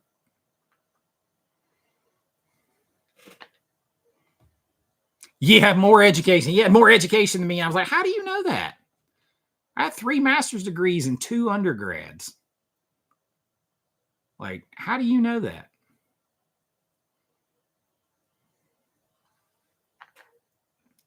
Thoughts on childhood character horror movies? Like what do you mean? Like kid horror movies? Like It? Like what do you mean by that? I have a lot of thoughts, I'm sure. Yeah, it's a waste, Nicholas. I'm never going to go into politics. I would tell everybody it's the same reason I can't go into human resources and Risha's in human resources, because inside of one day I'd be like, can y'all use some common sense? Y'all are all effing stupid. Use common sense. And nobody would like me. I've had so many people here in Georgia try to get me to run because they're like, you should run for office. And I'm like, no, I'll run from office.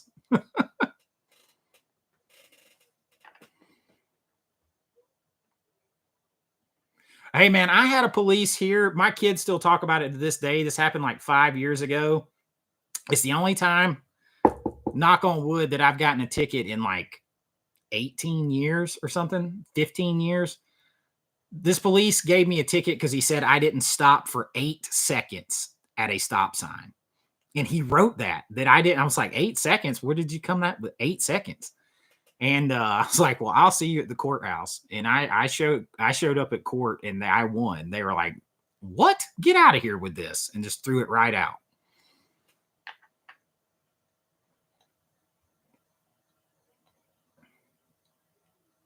Killer Alien Physical Media is in the house. Y'all make sure you check out his channel. You miss going to Blockbuster. Miss it. Do you think physical media rental stores could listen? So I think so. I think there could be a market for it if you do it right. What I would like to have is like one where it's like an experience where there is. Well, what I really want to do is open a 2-screen movie theater that showed all old movies and has not old, but like not first run movies, has like theme nights. Like you do a Harry Potter movie theme night where people can dress up and cosplay. You do Halloween theme nights where people can dress up and cosplay. You do all this stuff. But up in the front of it, you have a rental store. And here's the thing. They can come in and just rent movies if they want to. But if they are there and they like buy a drink, then they get a free rental. Like, so you sell drinks, like you buy a drink, you get a free rental. And you make it kind of an experience type of thing. You have like a kiosk where attached to like a big screen where you can pull up you can press buttons and pull up trailers to movies, and people can just hang out and watch them, watch like the trailers and stuff. That's the kind of thing, like making an experience. I think that would work for sure.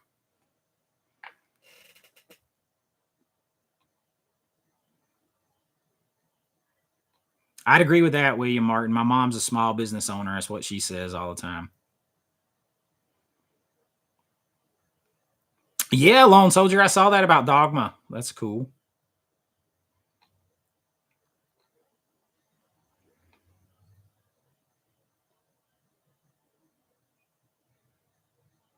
Movie Mass says it would have to be like an experience where the rentals don't pay the bills, but these correct. So like the rental is just part of it. Like in my case, like even where a movie theater doesn't pay all the bills, but like but man, if you had a place where people could buy drinks, hang out, it was very heavily themed, and you did theme nights.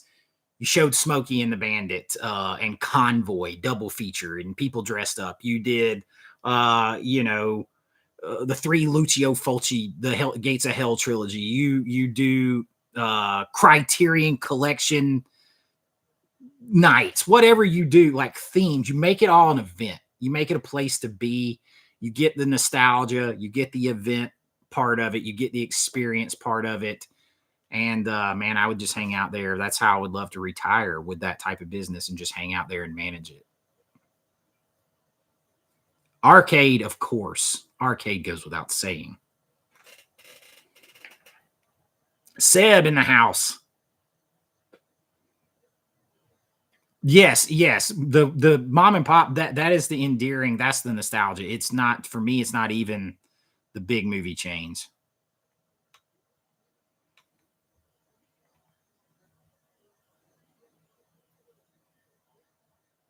Yeah, Nicholas, like that's the way to do it. That's the way to do it. Like,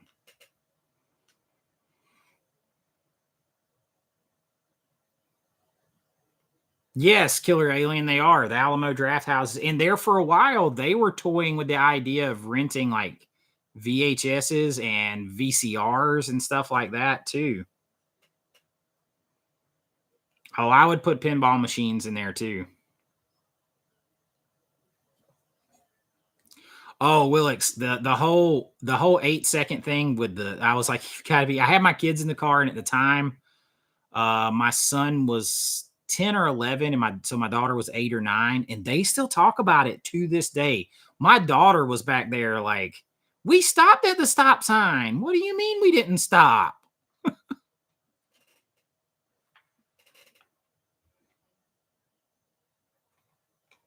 That's interesting, Ben.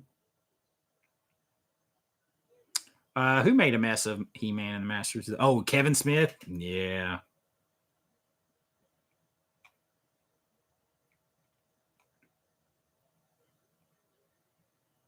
Chase presents American Vintage Adventures movie hangouts. I would probably call it. I don't know. I've gone down the road thinking about this a lot, but I try to stay back off of it because I know the type of movie, and like right now I'm having a hard enough time just deciding which type of movie I'm going to make for my next movie.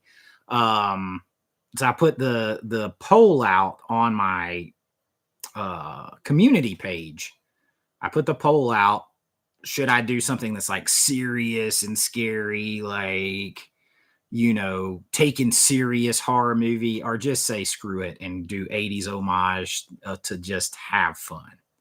Um, and I'm leaning more to just have fun because from my perspective, the last couple I've done, if you guys seen Bring Me a Dream or Dark Road 79, those are much more serious type horror movies.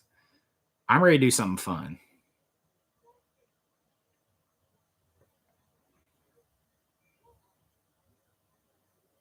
Midnight movie news. So, um, Movie Masters, do something wild. Let me write the edgiest jokes. He's bucking for an X rating before we ever get started. So I am trying to get the midnight movie video out for you guys tomorrow night. Here's what happened. I did it. I uploaded it. It got flagged for not suitable for ads. So I'm trying to figure out if I can recut it and upload it.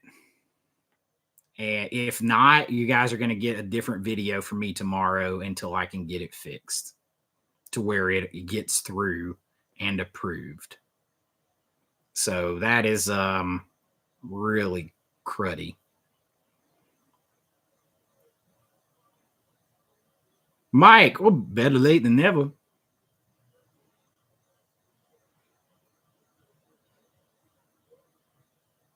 Oh, like an old like a cruising loop, Becca? Andrew says, have you filmed any of your movies outside of Georgia? No, they've all been filmed here because every connection I have to the movie industry or through having played football or anything else, every connection I have to save every single dollar and pull every resource and make it look like I got more money than I do has been here. So I've made everything here.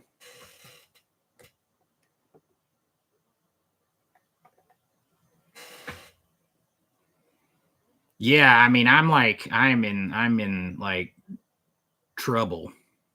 Yeah, William Martin. Yeah, all films are filmed in Georgia. A lot. Like I know the last several years, there's been more movies, more productions here than anywhere else.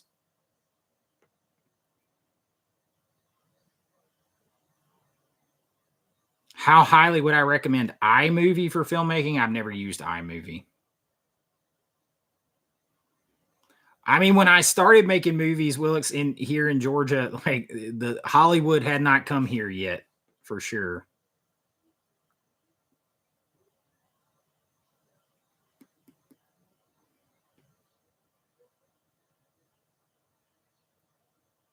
Patton getting a 4K Blu-ray. That's it, John Doe Juggalo. You can drive just a few, not even a few hours, even less than that. Like from where I'm at, in a few hours, you can be down to Savannah and get this whole other look, and you can get the coastline, or I can go to the low regions and the coastal plains. I can go south and get like farmland. I can get swamps. I can get a mini Grand Canyon. I can go north and get the mountains and forest. I can get big city. You can get anything you want within a very short distance. I filmed in Savannah. Like I called in a lot of favors in my movie Realm of Souls. We film a lot through the streets of Savannah. And we film in Bonaventure Cemetery. And we got to film in there without having to pay. And that was after they did Midnight in the Garden of Good and Evil, and they weren't letting people film in there anymore. And I begged, plead, and borrowed and said, y'all, I play at the University of Georgia. Come on now. I'm trying to make a movie here. And they let us go in there and film.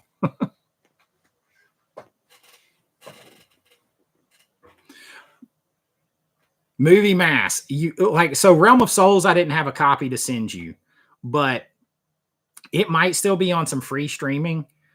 You can see that. Oh my gosh. So the one thing we couldn't do filming in Bonaventure is we couldn't block anything off. So if other people were there, we just had to deal with it. But we had in the movie, there's this character that we call the Warning Girl, and she's supposed to be like a dead ghost girl, right? She keeps showing up before bad things happen. We're supposed to act like we're out there just filming. We're ghost hunters. We're making this, we're making a ghost hunting show. And we're supposed to, so Horror Girl says it's on Tubi. Okay. So we're supposed to act like we don't see this ghostly girl in her makeup and all this stuff over here as we're going about what we're doing. And I about laughed until I pissed my pants that day because we're acting like we don't see her. And there's a tour bus being driven through there to see Bonaventure Cemetery. And people are absolutely glued to the windows in the side of the bus. And they're like pointing and yelling at that girl and all this kind of stuff and freaking out and taking pictures because we're acting like we don't see her at all. and they're all seeing her, and she's off a little ways away from us, just kind of standing there ominously under a tree. And we had a camera guy set up to where we pan with the camera and pan back, and she's disappeared, which took some doing to do in camera. These people are like falling all over themselves, and then they get out when it stops, and they come running over there, and like it's in the gag reel where like a lot of them come running over there, and they're like, "Did y'all see that girl?" And we had to bring her out and show them. They all thought they were seeing a real ghost out there. Just a funny little story.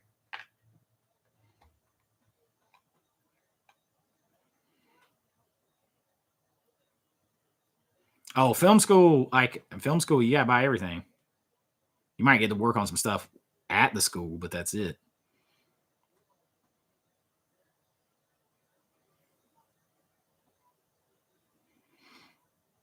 Alfonso's on his way to prepare for work.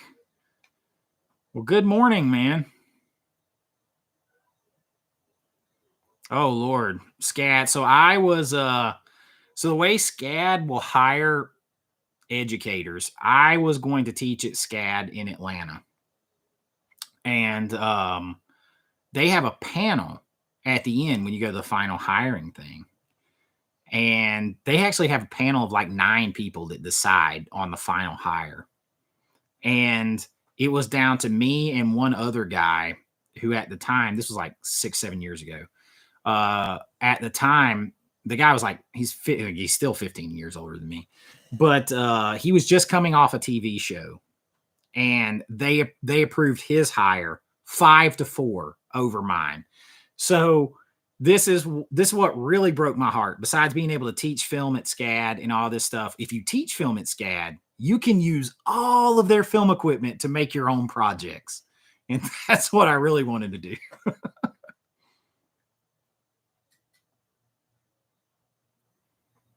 I use Adobe Premiere Pro and After Effects and Photoshop and Lightroom, the whole Adobe suite.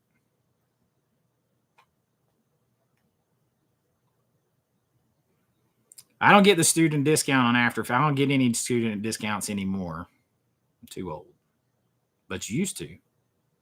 When I started out with Adobe, you bought the disc and installed it on your computer.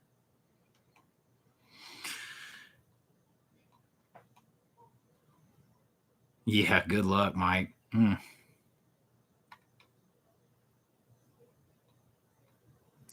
We are going to go visit Maine too. We're going to crash it. I'm going to just crash in. I'm going to find Movie Mass's house, not tell him we're all coming. And my mom wants to drive from here to Maine and like for fall and go and see everything. So at some point we're going to do that.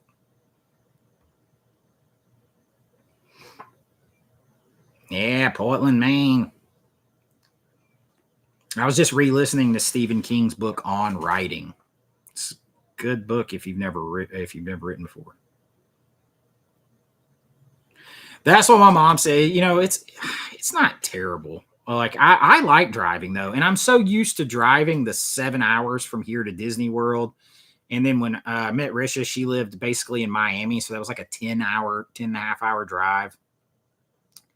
And it's like, you know, I've always wanted to drive up to Maine, and I've always wanted to drive over to California. In Movie Mass, Stephen King always talks about Portland and every time it throws me because I always first think of Portland, Oregon.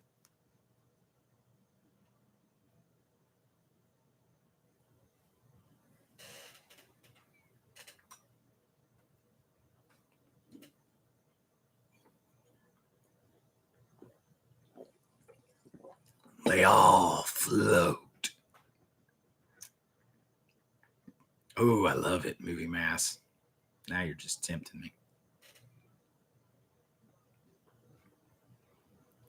It's like, hey, Meredith, what's up? It's just seltzer water.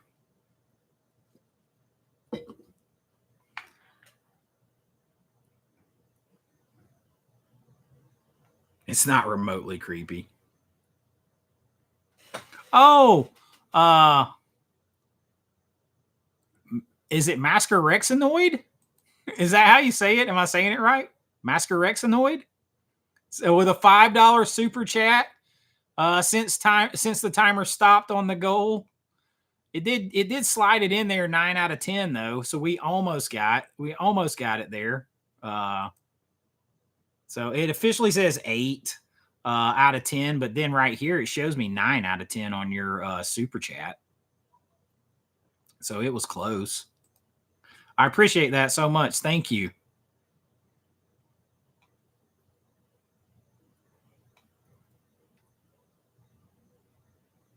Steve, what's up?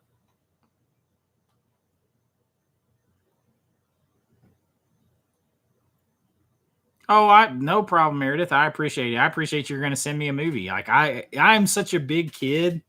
That has been the hidden, like, just awesome thing about this channel is when you guys are so awesome and you send me something, and I go to the mailbox and I get a package and there's a movie I'm not expecting or movies you told me you were sending me, and it's like Christmas every day. Risha laughs because she's like every day she's like packages for you all the time. It's like there's always packages. What truck do I drive? I don't have a truck. I call it a truck, but it's not. It's a SUV. I have a Yukon Denali. I technically do have my dad's like 1973, my late dad's 1973 Ford pickup truck.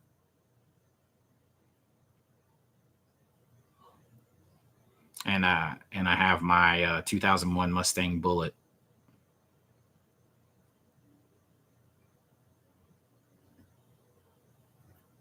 I have to say I have loved the Yukon, but I am like as big as my kids are getting now. I had a Suburban before that for years. I'm going to get the Yukon Denali XL. I got to go back and get the Suburban sized one because my son's bigger than me. My daughter's going to be a teenager this year. We got to have more space.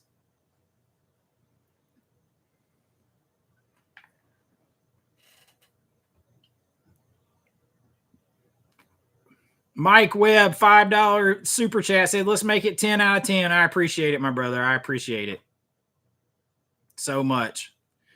So apparently, I think I've mentioned this to you guys before about the with the goals thing. Like if you set a goal and then you hit it, the more you get towards it, it's not just the super chats, but like it pushes the channel out more.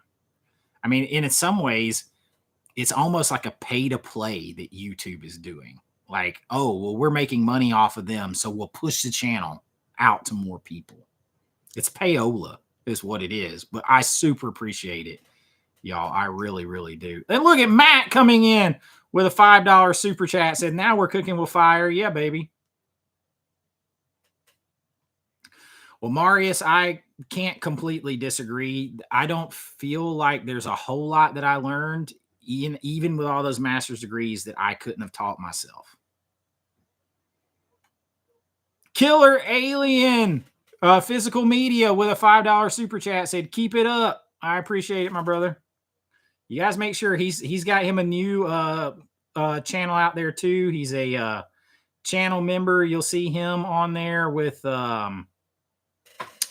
like Jordan at the Movie Den, and the Original Fuzz is a channel member. I love Original Fuzz. You guys make sure you check out Original Fuzz if you haven't seen his stuff.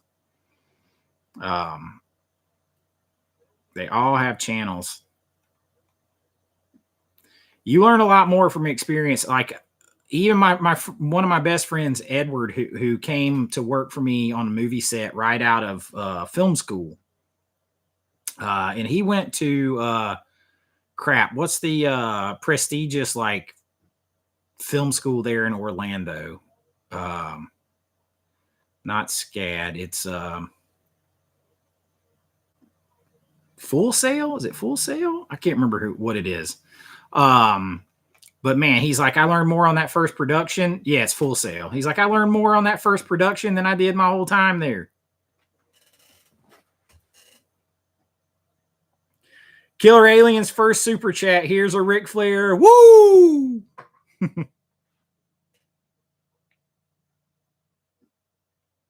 No, it doesn't. Lone Soldier, it doesn't help. Yeah, it's a little Full Sail. I just couldn't think of it off the top of my head.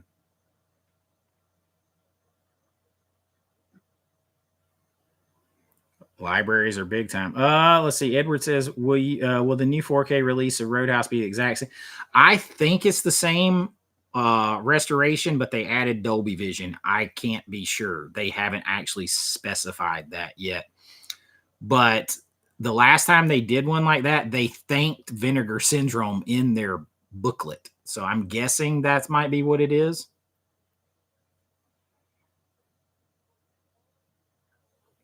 Killer Alien Physical Media. Have a good night, man. He's going to go watch some Kung Fu on DVD.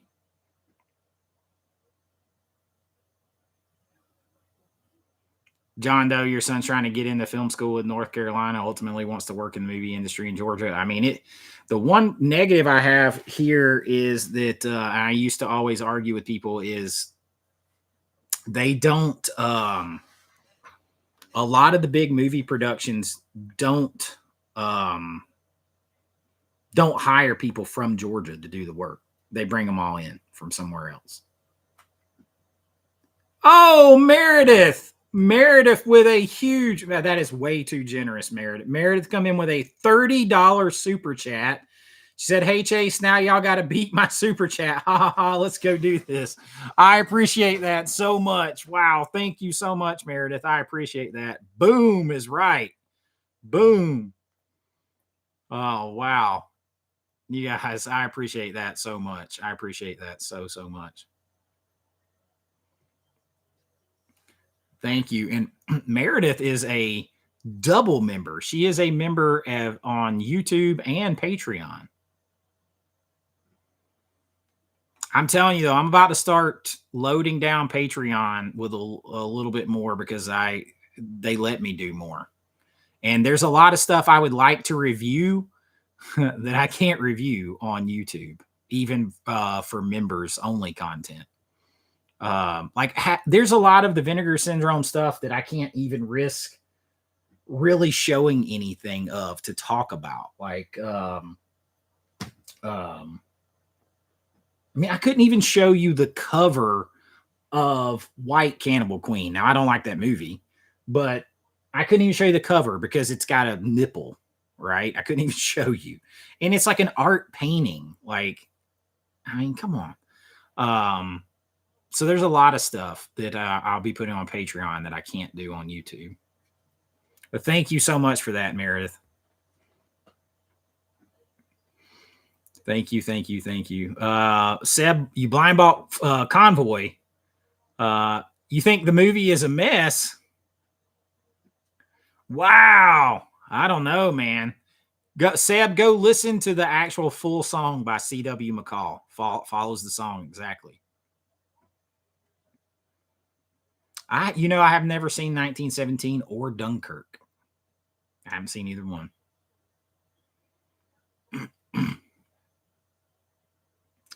Inner Space and the Explorers, Anthony, are two big ones. And it's funny because Explorers is coming on a list. I'll be talking about it very soon. One of my brother's favorites when we were kids or younger. Meredith, thank you so much. She said, I only support the best. I always give my kids, whenever they say something like that to me, from Beer Fest, when he's like, it was the greatest beer in all the world. And they'll say something like, you did that. That was awesome, Dad. And I'll be like, because I am the greatest in all the world.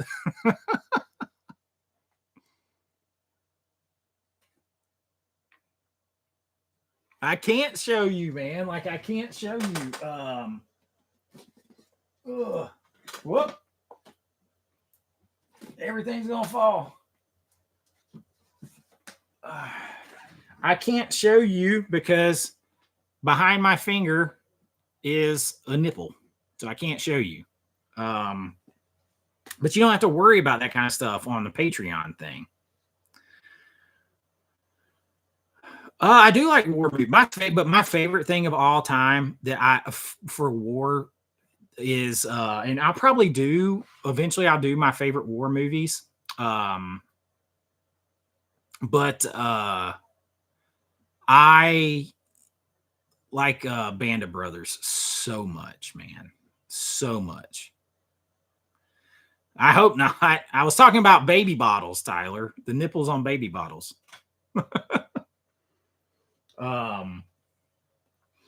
But Band of Brothers to me is the pinnacle of war stuff. I just love it. And I'll probably do my favorites sometimes, but there's one that nobody ever talks about that I mean, I got Full Metal Jacket over here. I like it. But Hamburger Hill. Nobody ever talks about Hamburger Hill. Good war movie if you haven't seen it. Dan, I appreciate that. $10 super chat says, can't wait for the Bond movie on 4K. Just hope they update the scans. I hope so too. I hope they're doing full restorations, Dan. Because if they do, I'm in for it because it seems like a pretty good price. Thank you so much for the $10 super chat, my friend. I really do appreciate that. A whole lot. I really, really do. I hope that they do the Bond movies, though. I hope they're full restorations, full scans, all cleaned up, all that stuff, the way it's supposed to be. Because I really want that, and I want the. Did y'all know that Sean Connery competed in the Mr. Universe bodybuilding competition in 1953? I mean, I used to be into bodybuilding and powerlifting and training people and stuff. So, like, 1953. Jason, if you're still in here, if you didn't know that, go look at the guys in 1953. Though they just look like better than average in shape guys. But he looked good.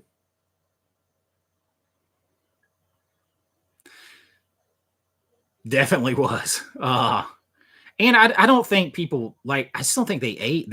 I don't think they knew about eating so much more to lift. I just think there's so much they didn't know.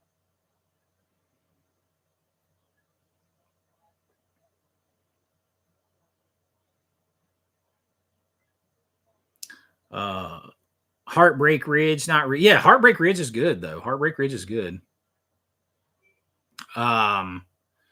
So Hamburger Hill for me, Platoon, which is hard to watch, but Platoon is really good. I would have to really think about it. But I remember watching Hamburger Hill when I was a kid, young or younger, and thinking, man, this is just brutal.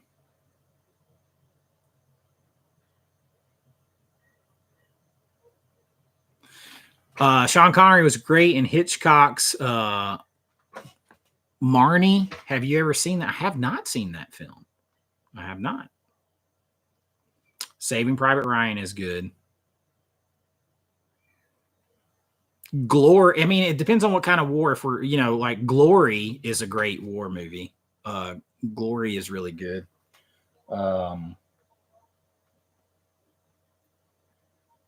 But as a general rule, I have to be in a very the right mood for a war movie. But World War II, I mean, the pinnacle. I could watch Band of Brothers over and over and over and over and over again.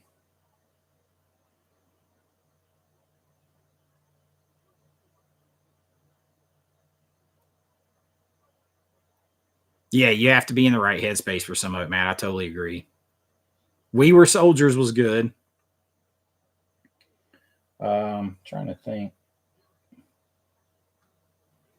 I honestly think that Glory is one of the best performances by Denzel Washington ever that nobody talks about because he was younger and it's before he got people knew him, but not like that. I think it's one of the best, still to this day, one of the best performances he's ever had.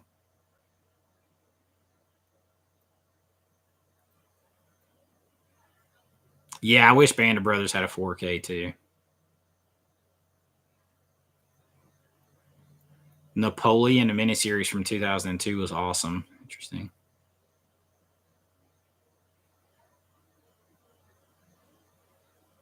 I haven't seen Gettysburg in forever.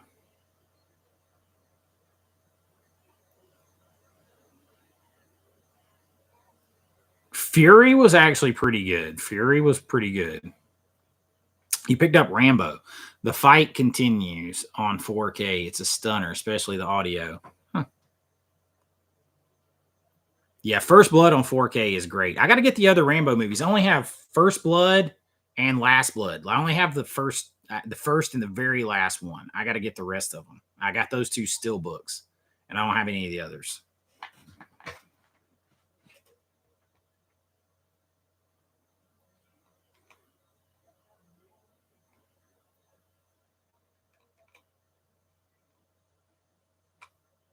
Casualties of War. That is a good one too. With Michael J. Fox, right? That's the one I'm thinking of. Michael J. Fox.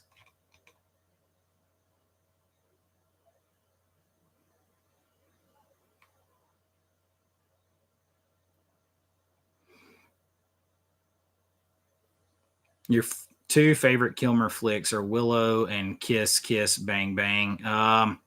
I do love Willow, and I like Kiss Kiss Bang Bang. I actually just got. I think I showed this on a recent video, but I just got the Willow Steelbook. I think Willow comes third for me. Iconically, I see Kilmer in Top Gun and Tombstone, and then of course Mad Mardigan in here. And I keep hear him say you little peck," over and over again. So like those are top 3 for me. And then Kiss Kiss Bang Bang is there. He did great as Jim Morrison in The Doors, but you know, I don't think he's a bad Batman either, at all. But he's not Michael Keaton or even Christian Bale to me. I think Christian Bale in Batman Begins. I think Batman Begins is awesome. And so The Dark Knight, but Heath Ledger steals The Dark Knight from him. Movie Mass, Jason, I cannot wait to watch this. I'm going to watch this. I'm going to make my kids watch this with me this weekend in honor of Val Kilmer. They've never seen it. Oh yeah, Heat, Tyler. Heat's a good one. Oh, Masquerexinoid. Masquerexinoid. Am I saying that right? Spell it phonetically if I'm saying it wrong. It says, I know I just said it right. He's saying in there. You pronounced my name right. I bought Her Body after you recommended it. Surprisingly, not that uncensored besides the explicit scene in the middle. Any other recommendations like Her Body? Yeah, you know, like the thing about it is like the actual scenes that she does where it doesn't show the explicit content, they are completely uncovered. So like they're not wearing any modesty things. So they're still kind of, you know, banging against each other. But anything like Her Body,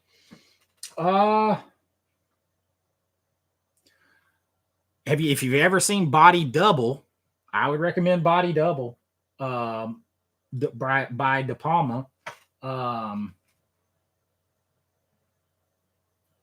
Crap, you know, somebody else just asked me something about that, and I was trying to think. If you've never seen Body Double by De Palma, start there. Although tonally a bit different, but more fun probably overall. Cheeky, if you want one that's fun. Body Double is just a damn good 4K. Damn good. Movie Mass, dude, that's some of the most fun. Like when my kids were like younger, like I went and bought the DVDs of Scooby-Doo, of the Flintstones, He-Man, G.I. Joe, all of that stuff, Smurfs, Care Bears. That's the stuff that they watched. And the only stuff that they watched that was new was Blue's Clues and Little Einsteins. Everything else they watched was old cartoons. Flintstones, Jetsons, I got them all. That's what they watched. And then they've watched movies with me growing up. Like my son watched the original It, Stephen King's It. We were in Daytona Beach. I took a DVD player with us for whenever we were in the hotel room, and we watched it over the course of the 4 days that we were there. That was his first ever horror movie when he was like 8 or 9. That's about the age I was a little older than that when it came out. But my kids still watch Scooby-Doo. We all still watch it. The original, it is the better version, Meredith. 100%. 100%. Alfonso, you got Scanners and Brood from Second Sight. I got Scanners. I didn't get the Brood yet. I've never seen the Brood. Boogeyman's Closet in the House. Boogeyman. I talked about the movie you sent me earlier, Dead and Breakfast. I haven't watched it yet. I appreciate that, my friend.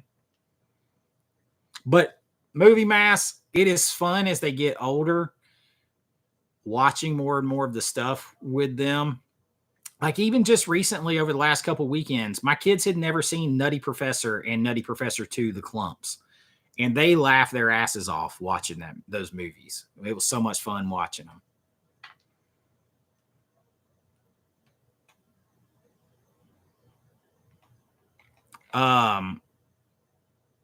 Masquerexinoid. I'll have to think on that for you too for some other ones. Cheeky is a comedy though, but very, I would very recommend it if you dug Her Body. Cheeky. I got it down here somewhere.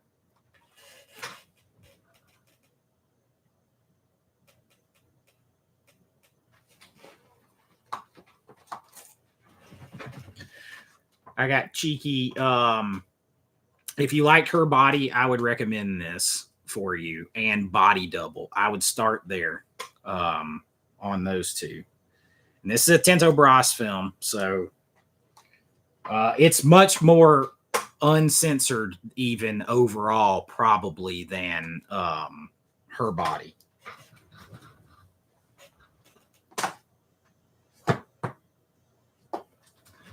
One other one for you would be Secretary if you hadn't seen it and you like Her Body. So Body Double, Cheeky, Secretary, good recommends.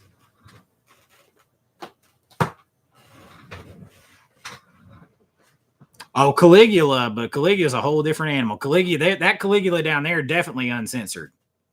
Definitely uncensored. Let's just say they're like fluids and all. It's uncensored.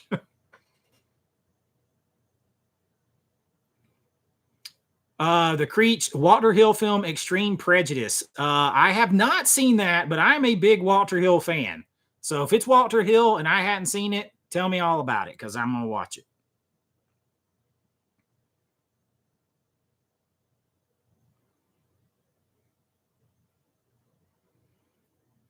Man, this Movie Mass, this artwork on I've got the Blu-ray of Scanners, but this artwork from Second Sight was just, I couldn't pass it up, man. I know you're Criterion bro though. You're Criterion bro. But that's fine too. I got plenty of Criterions over here. So like the last movies I have left, I got a Criterion movie that you told me to blind buy. I have that to watch. And I have one that Daniel at Cobwebs recommended. And then I'm going to do my video where I review and rank all those ones that you guys asked me to do or told me to blind buy. Chase, you're going to, let's see. Somebody said something about my Criterion Closet critiques. It is coming. It's coming because I overbit on. I picked somebody that did too many movies.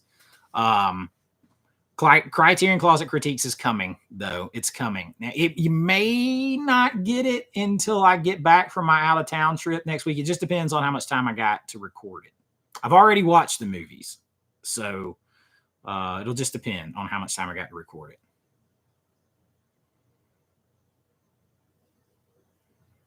Oh no, Meredith, I haven't seen that, but with that description, I definitely will now. Why So Blue Tube? Am I going to get Hammer's film Shatter? Yes, I am, even though I have seen that one before, and it's not 100% my type of movie like the first two have been more of. But I also recorded the review of this today, Four-Sided Triangle, and I'm just going to tell you guys, spoiler standpoint, this is a high recommend. So I did the full review I'm going to let you guys know everything about it, the good, the bad, and the ugly. But if you like The Twilight Zone, yes, this was a blind buy. But if you like The Twilight Zone, buy this now. Buy this now. This is so cool. So cool of a set. I'm kind of spoiling my video, but man, this thing. So because of that, you know what? I'm just going to stay with them, and I'm going to buy every one they put out. That's what I'm going to do. But if you like, this what this made me think of. There's even a narrator that might as well be Rod Serling, kind of. So like, I really dug this thing. So I am going to get the other one, and I will buy everything they put out. So I want my full collection of Hammer. And I will say that, and this one was like $45. I mean, it's not as big, you know, it's not a 6-disc set like Captain Kronos. Shit, this always wants to fall. It's not a big 6-disc set like Captain Kronos. I mean, obviously that set is announcing their presence with authority, but it's like an Arrow box set is the size of it.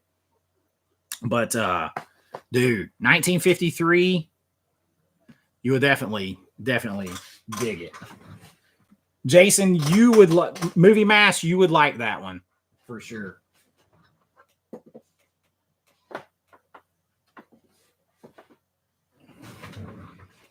You see, I got stuff up there like that was holding the thing in place. See why BMG's with me. He agrees. You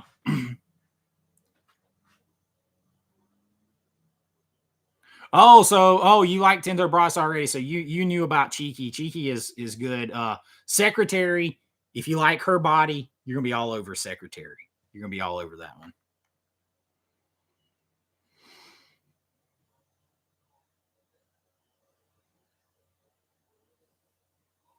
I hear that, Matt. Like, so, I mean, full disclosure, you guys know that I have the other channel, right? American Vintage Adventures, that started out as just for fun.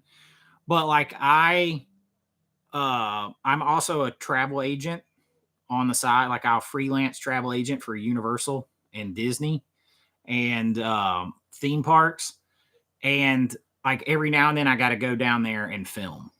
So that's what I got to do next week. And I mean, there are definitely worse ways to do. You get to go to the theme park, right?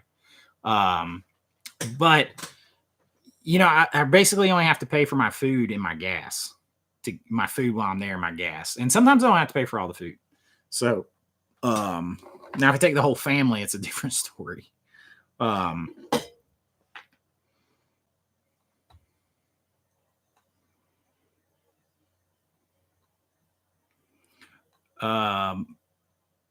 I seen Walter Hill film Johnny Handsome? That one rings more of a bell than the other one, but I can't tell you if I can just remember seeing the trailer. If I'm remembering trailer flashes from that, or if I've actually seen it. Oh, Nicolas Cage, brother.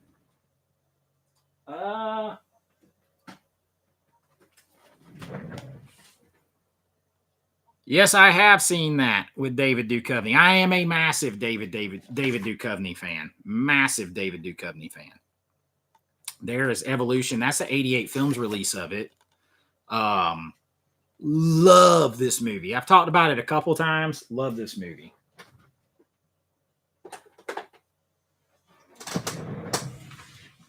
David Duchovny's new show does start tomorrow on the History Channel, Ben. I cannot wait for that.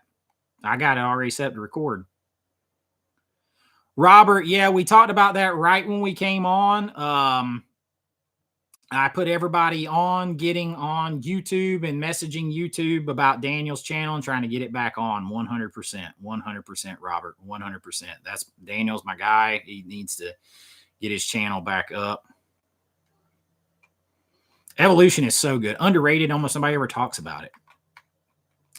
What is hurting you to admit, Movie Mass? You really think Second Sight has probably made a nicer set than what Criterion has done with the scanners and the Brute? Probably. I don't know where mine's at. I was going to show it off on here, and I was just going to open it live. How did I put it? Ah, here we go. Here it is. So this is this. I'm gonna open this live. We're gonna. Will, is somebody out of here? Head of the Family is free on Tubi, Meredith. I'm sold. I'm sold, especially with the way you described it with one of the words I can't even say on here. Combined, that threesome combined there, those powers combined make me want to watch. I don't have a little. There we go. I don't have a little knife in here.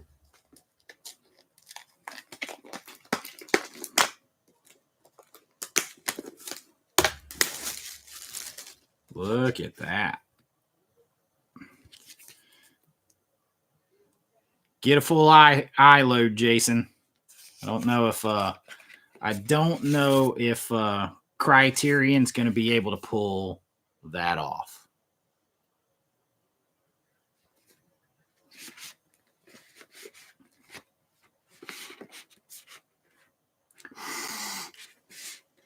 Yeah, Criterion ain't doing that. Dude, look at this artwork. I'm not doing a review of this one on the channel probably, so it's fine to show this one off. I was going to show it tonight. Yeah, that's right, Meredith. I wasn't thinking about that, but they do talk about that in Wayne's World, don't they? This one's Second Sight. But listen, this is not my favorite Cronenberg at all. And I'm up and down on Cronenberg as a whole. But I am a big fan of this dude right here. Michael Ironside. And I'm pretty sure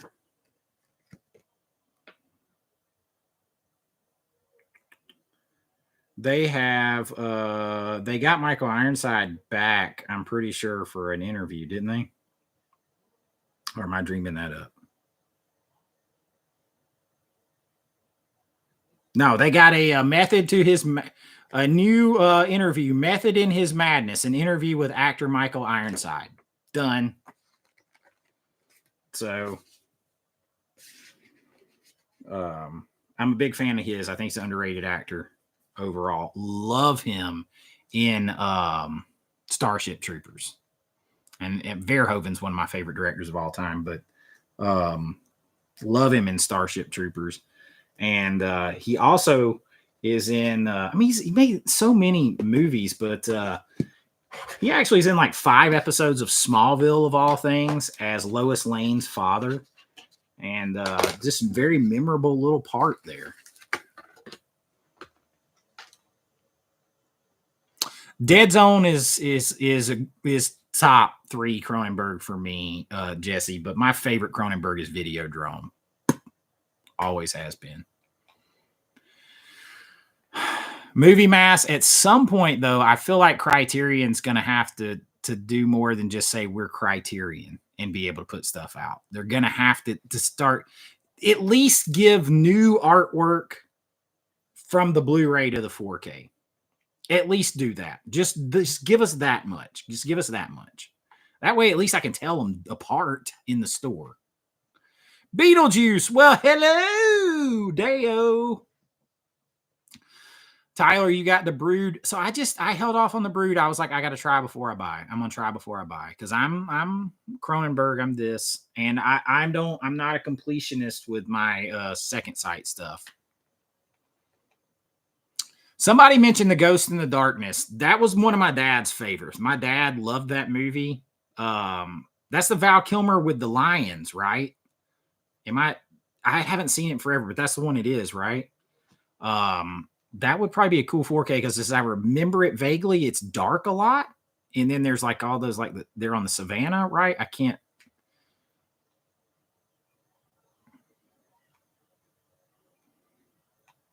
I saw Evolution in the theaters too because I'm even older than you.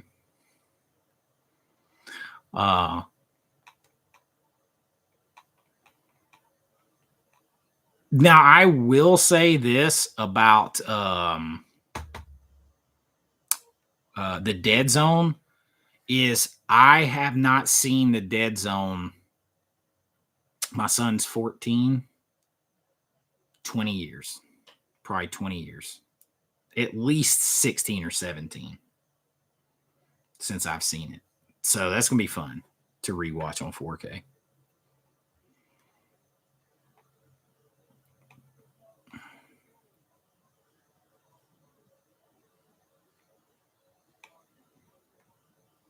Well, Vinegar Syndrome, ultimately Vinegar Syndrome, in my opinion, Vinegar Syndrome and Scream Factory do the best 4Ks in the business, transfer wise, from like a quality of how it looks wise. They do the best in the business. And then behind Arrow was higher, but Arrow is doing this now.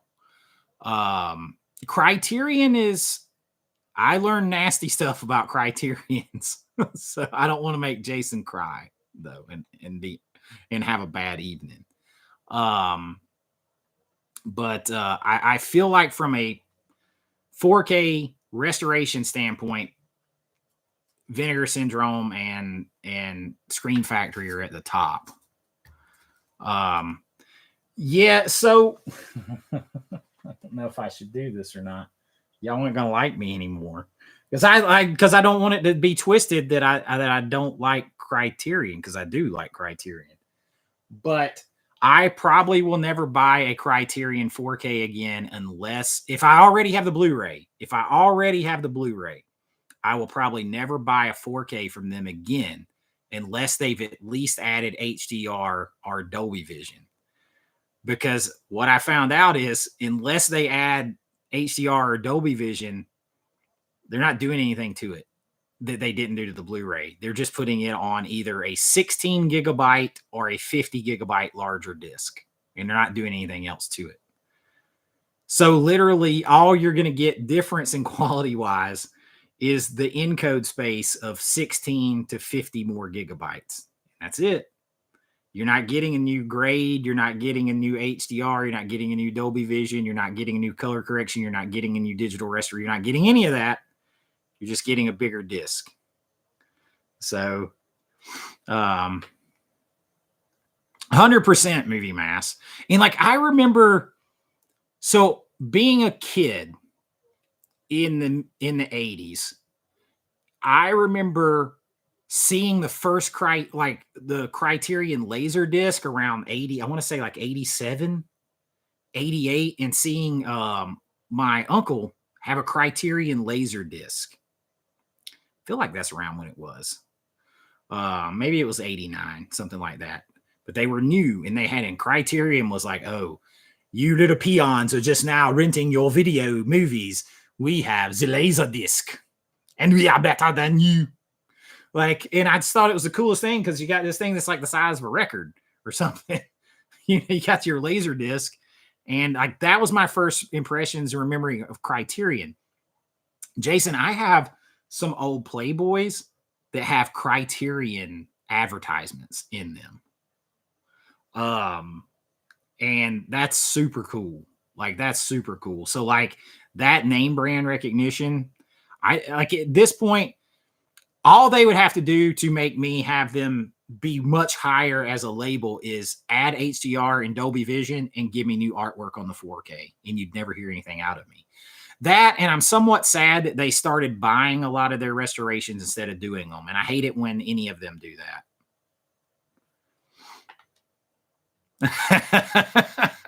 Jason.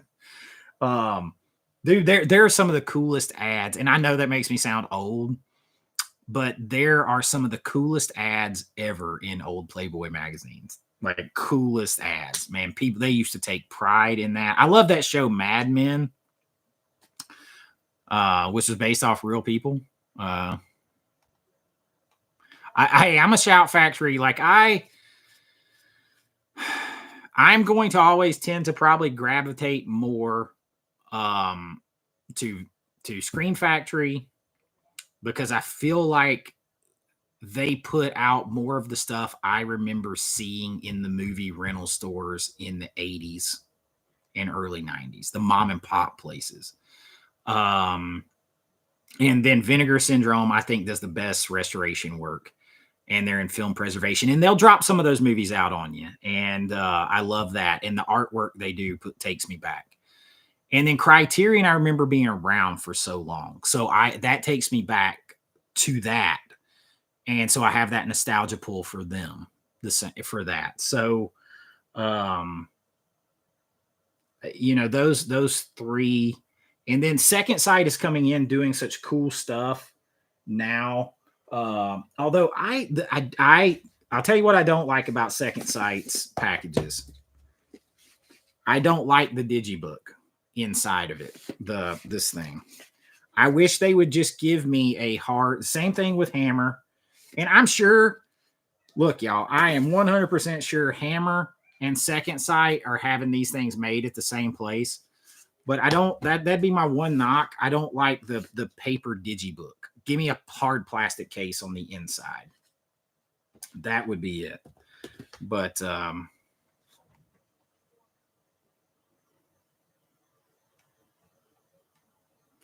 mean, I like Kino. Kino is definitely cutting corners on their 4Ks, the way they're doing stuff, like bad. But then, like, when they hit, it really hits. Like April Fool's Day looks so good. Hard Target looks so good, but they did full 4K restoration and scan on that. But otherwise, they don't. And then I like some Kino cult stuff, but they don't feel like they have a plan, a rhyme or reason to what they do. It's like they put out whatever they can get, which is fine. It just needs to be like organized better or something. I would agree, Tyler. At this point, no HDR and no Dolby Vision just feels lazy. I mean, in Criterion's case, they're literally taking the same scan they had setting over here in a digital space and just burning it to basically, essentially, like you're burning a disc, an old school, like you're making a mixed CD. You're just taking the songs that you already had over here in a file and putting them on a larger CD, and that's all you're doing to them. So you need at least give me HDR and Dolby Vision. Beetlejuice recollecting the Playboy. I see, like, I'll do them, like, you guys know, like with my paintings and stuff back here, like all that stuff right there on the from behind Frankenstein that I painted. All those came from inside of Playboy. Those pictures and stuff came from inside of Playboy. But I won't tear up one that isn't already tore up. I can't bring myself to do that. Just to make a painting on.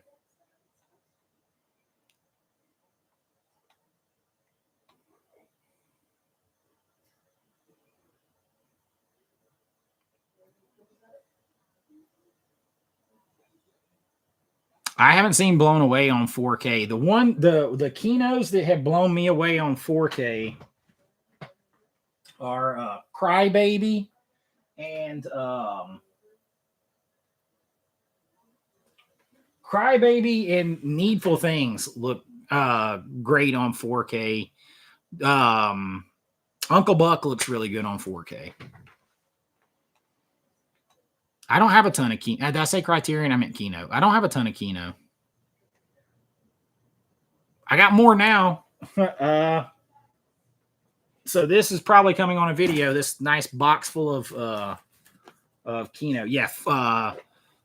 April Fool's Day. I watched my video back on that and I was like, damn, I sound like a Kino fanboy. I just was that blown away by it. It looked that good.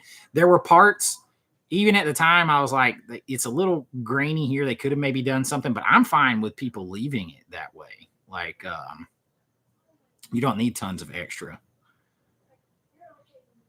You agree on that, Boogeyman?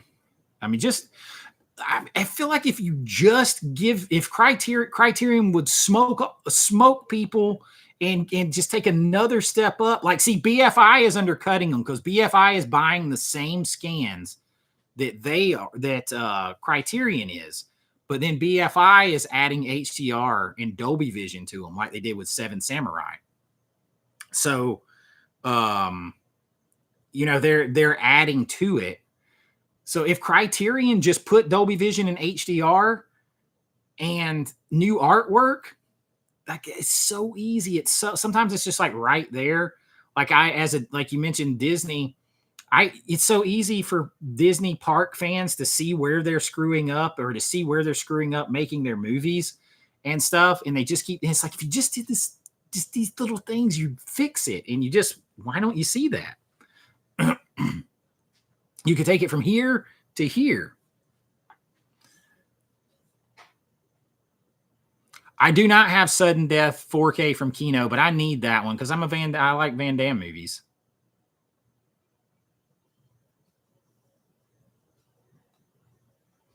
But I need to get that one.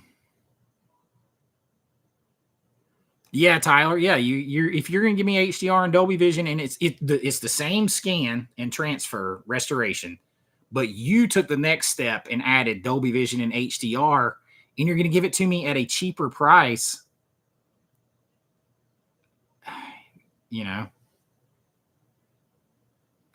That's what it is, Movie Mass, and I think it's because they got kind of drug in kicking and screaming to the 4Ks. But if you notice, let's see.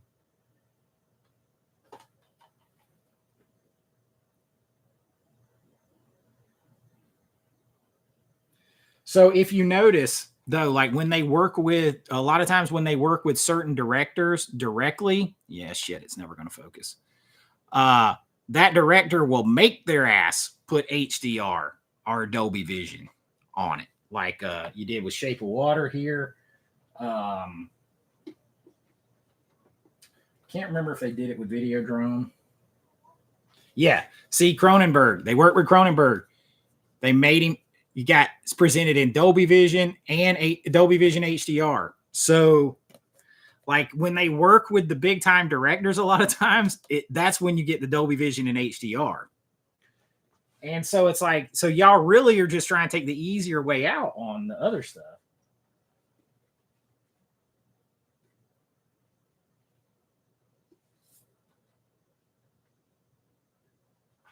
See, Blue Velvet, Dolby Vision HDR.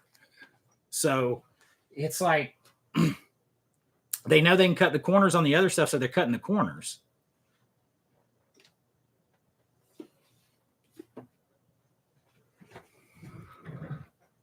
Throwback. Good night, man. I appreciate you hanging out so long. I agree, Tyler. It deserves everything. And I'm a look, y'all.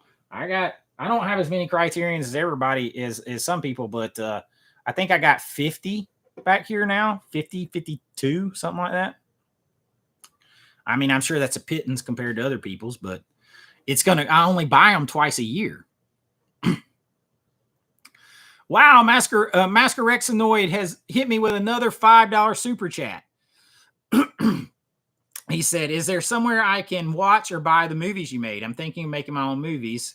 Is Trauma's make your own movie DVDs any good?" The last part, I don't know. As far as my movies, I've gotten all the rights back on them. So some of them are just playing out their rights agreements on some streaming. So like some are on Tubi, like Realm of Souls is on Tubi. I think Buried Cain, the drama I did, is on Tubi. Which Jason and Brian, that y'all would probably both like that one. That one's on Tubi. Realm of Souls, Buried Cain, Creature Feature, and Bring Me a Dream. Some combination of Tubi, Amazon Prime, like was it Freevee or Fossum or whatever. You can find those 4 movies playing out there still.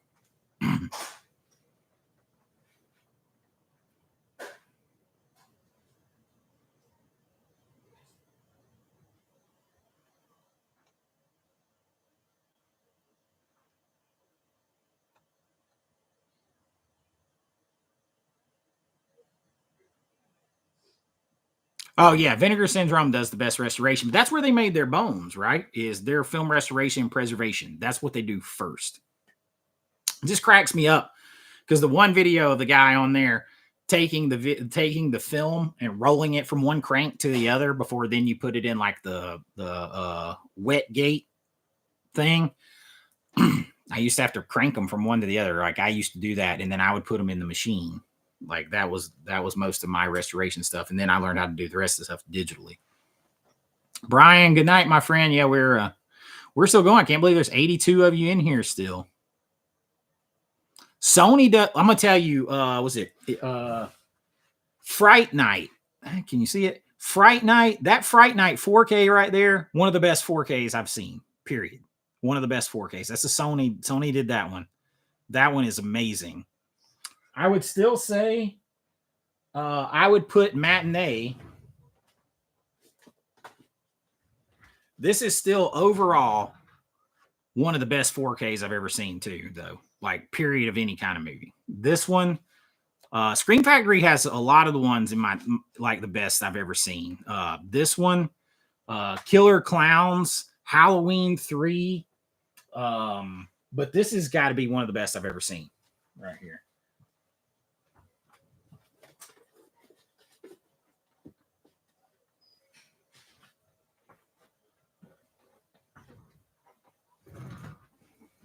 Fright Night looks redonkulous good.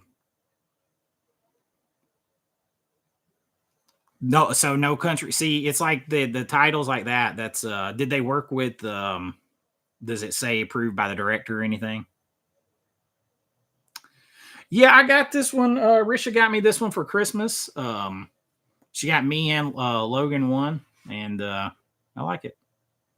I'm a history guy, so everything's back asswards. Yep, director approved. Tim says Tubi was where Sonia watched Creature Feature the first time. No Portuguese subtitles though. I didn't know they even did. I guess they put them on there themselves, huh? The subtitles, because we didn't have it done. Oh, Beef says hello, Mando, by the way. Hello, Mando.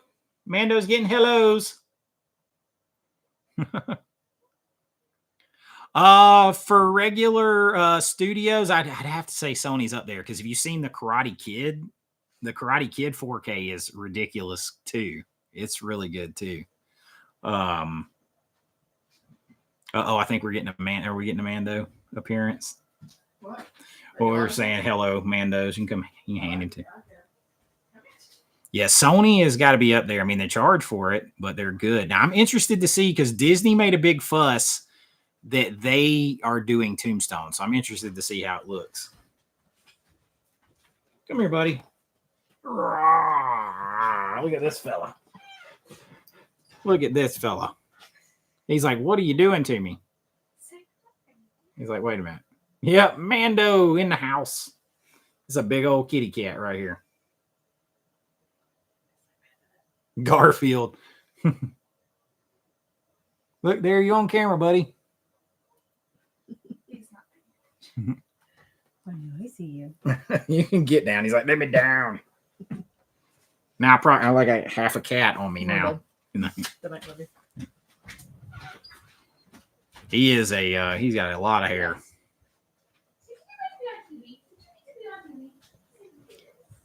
Oh, you're also Duff Man. Say hello, Duff Man. Duff Man. Oh yeah. He is a Maine Coon. Yeah, he's a big dude. He's heavy. He's supposed to be around 30 or 32 pounds when he's full grown, I guess they said.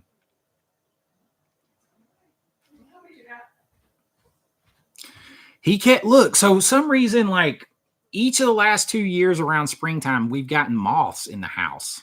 We can't figure out where they come from. They're not in our clothes anywhere. We don't know where they're coming from. But he has fun chasing them around.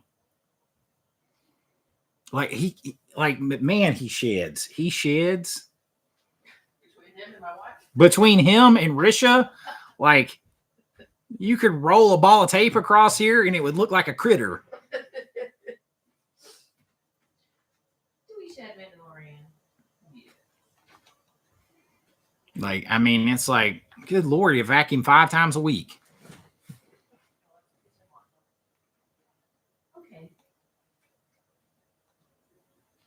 Speaking of Critters, I need to get that. I need to get one of the sets of Critters on Blu-ray.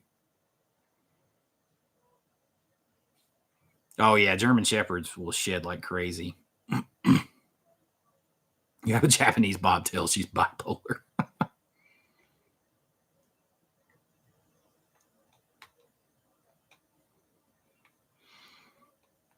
Matt says, I was about to say, what's up with Disney Sony deal? Haven't heard anything else. I mean, they've been putting stuff out.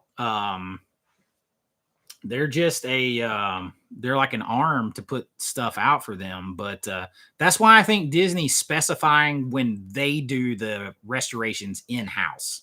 And they're saying it's Disney film restoration professionals and artists that are working on this particular film, because otherwise it's probably Sony doing it. So Disney is actually doing Tombstone themselves. They're doing the Sound of Music themselves. So I'm interested to see how they come out.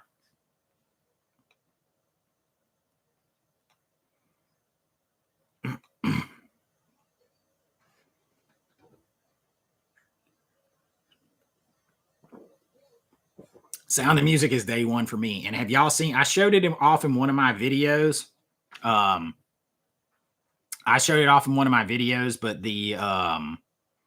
I have the massive, big, giant numbered Blu-ray set for the Sound of Music, but I'm still getting the 4K.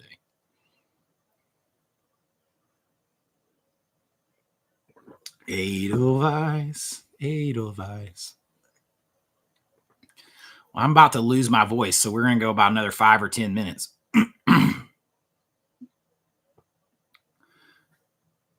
I need to get the Fury 4K, although that's another movie that's heavy to watch.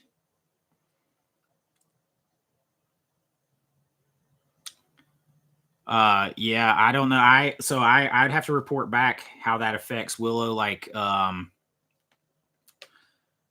it depends on the encode. I mean, it all just depends. I mean, you're with 100 gigabyte, you're going to get another 34 gigabytes of breathing room. But if you put a bunch of special features on that same disc, you're going to eat that up with some of that.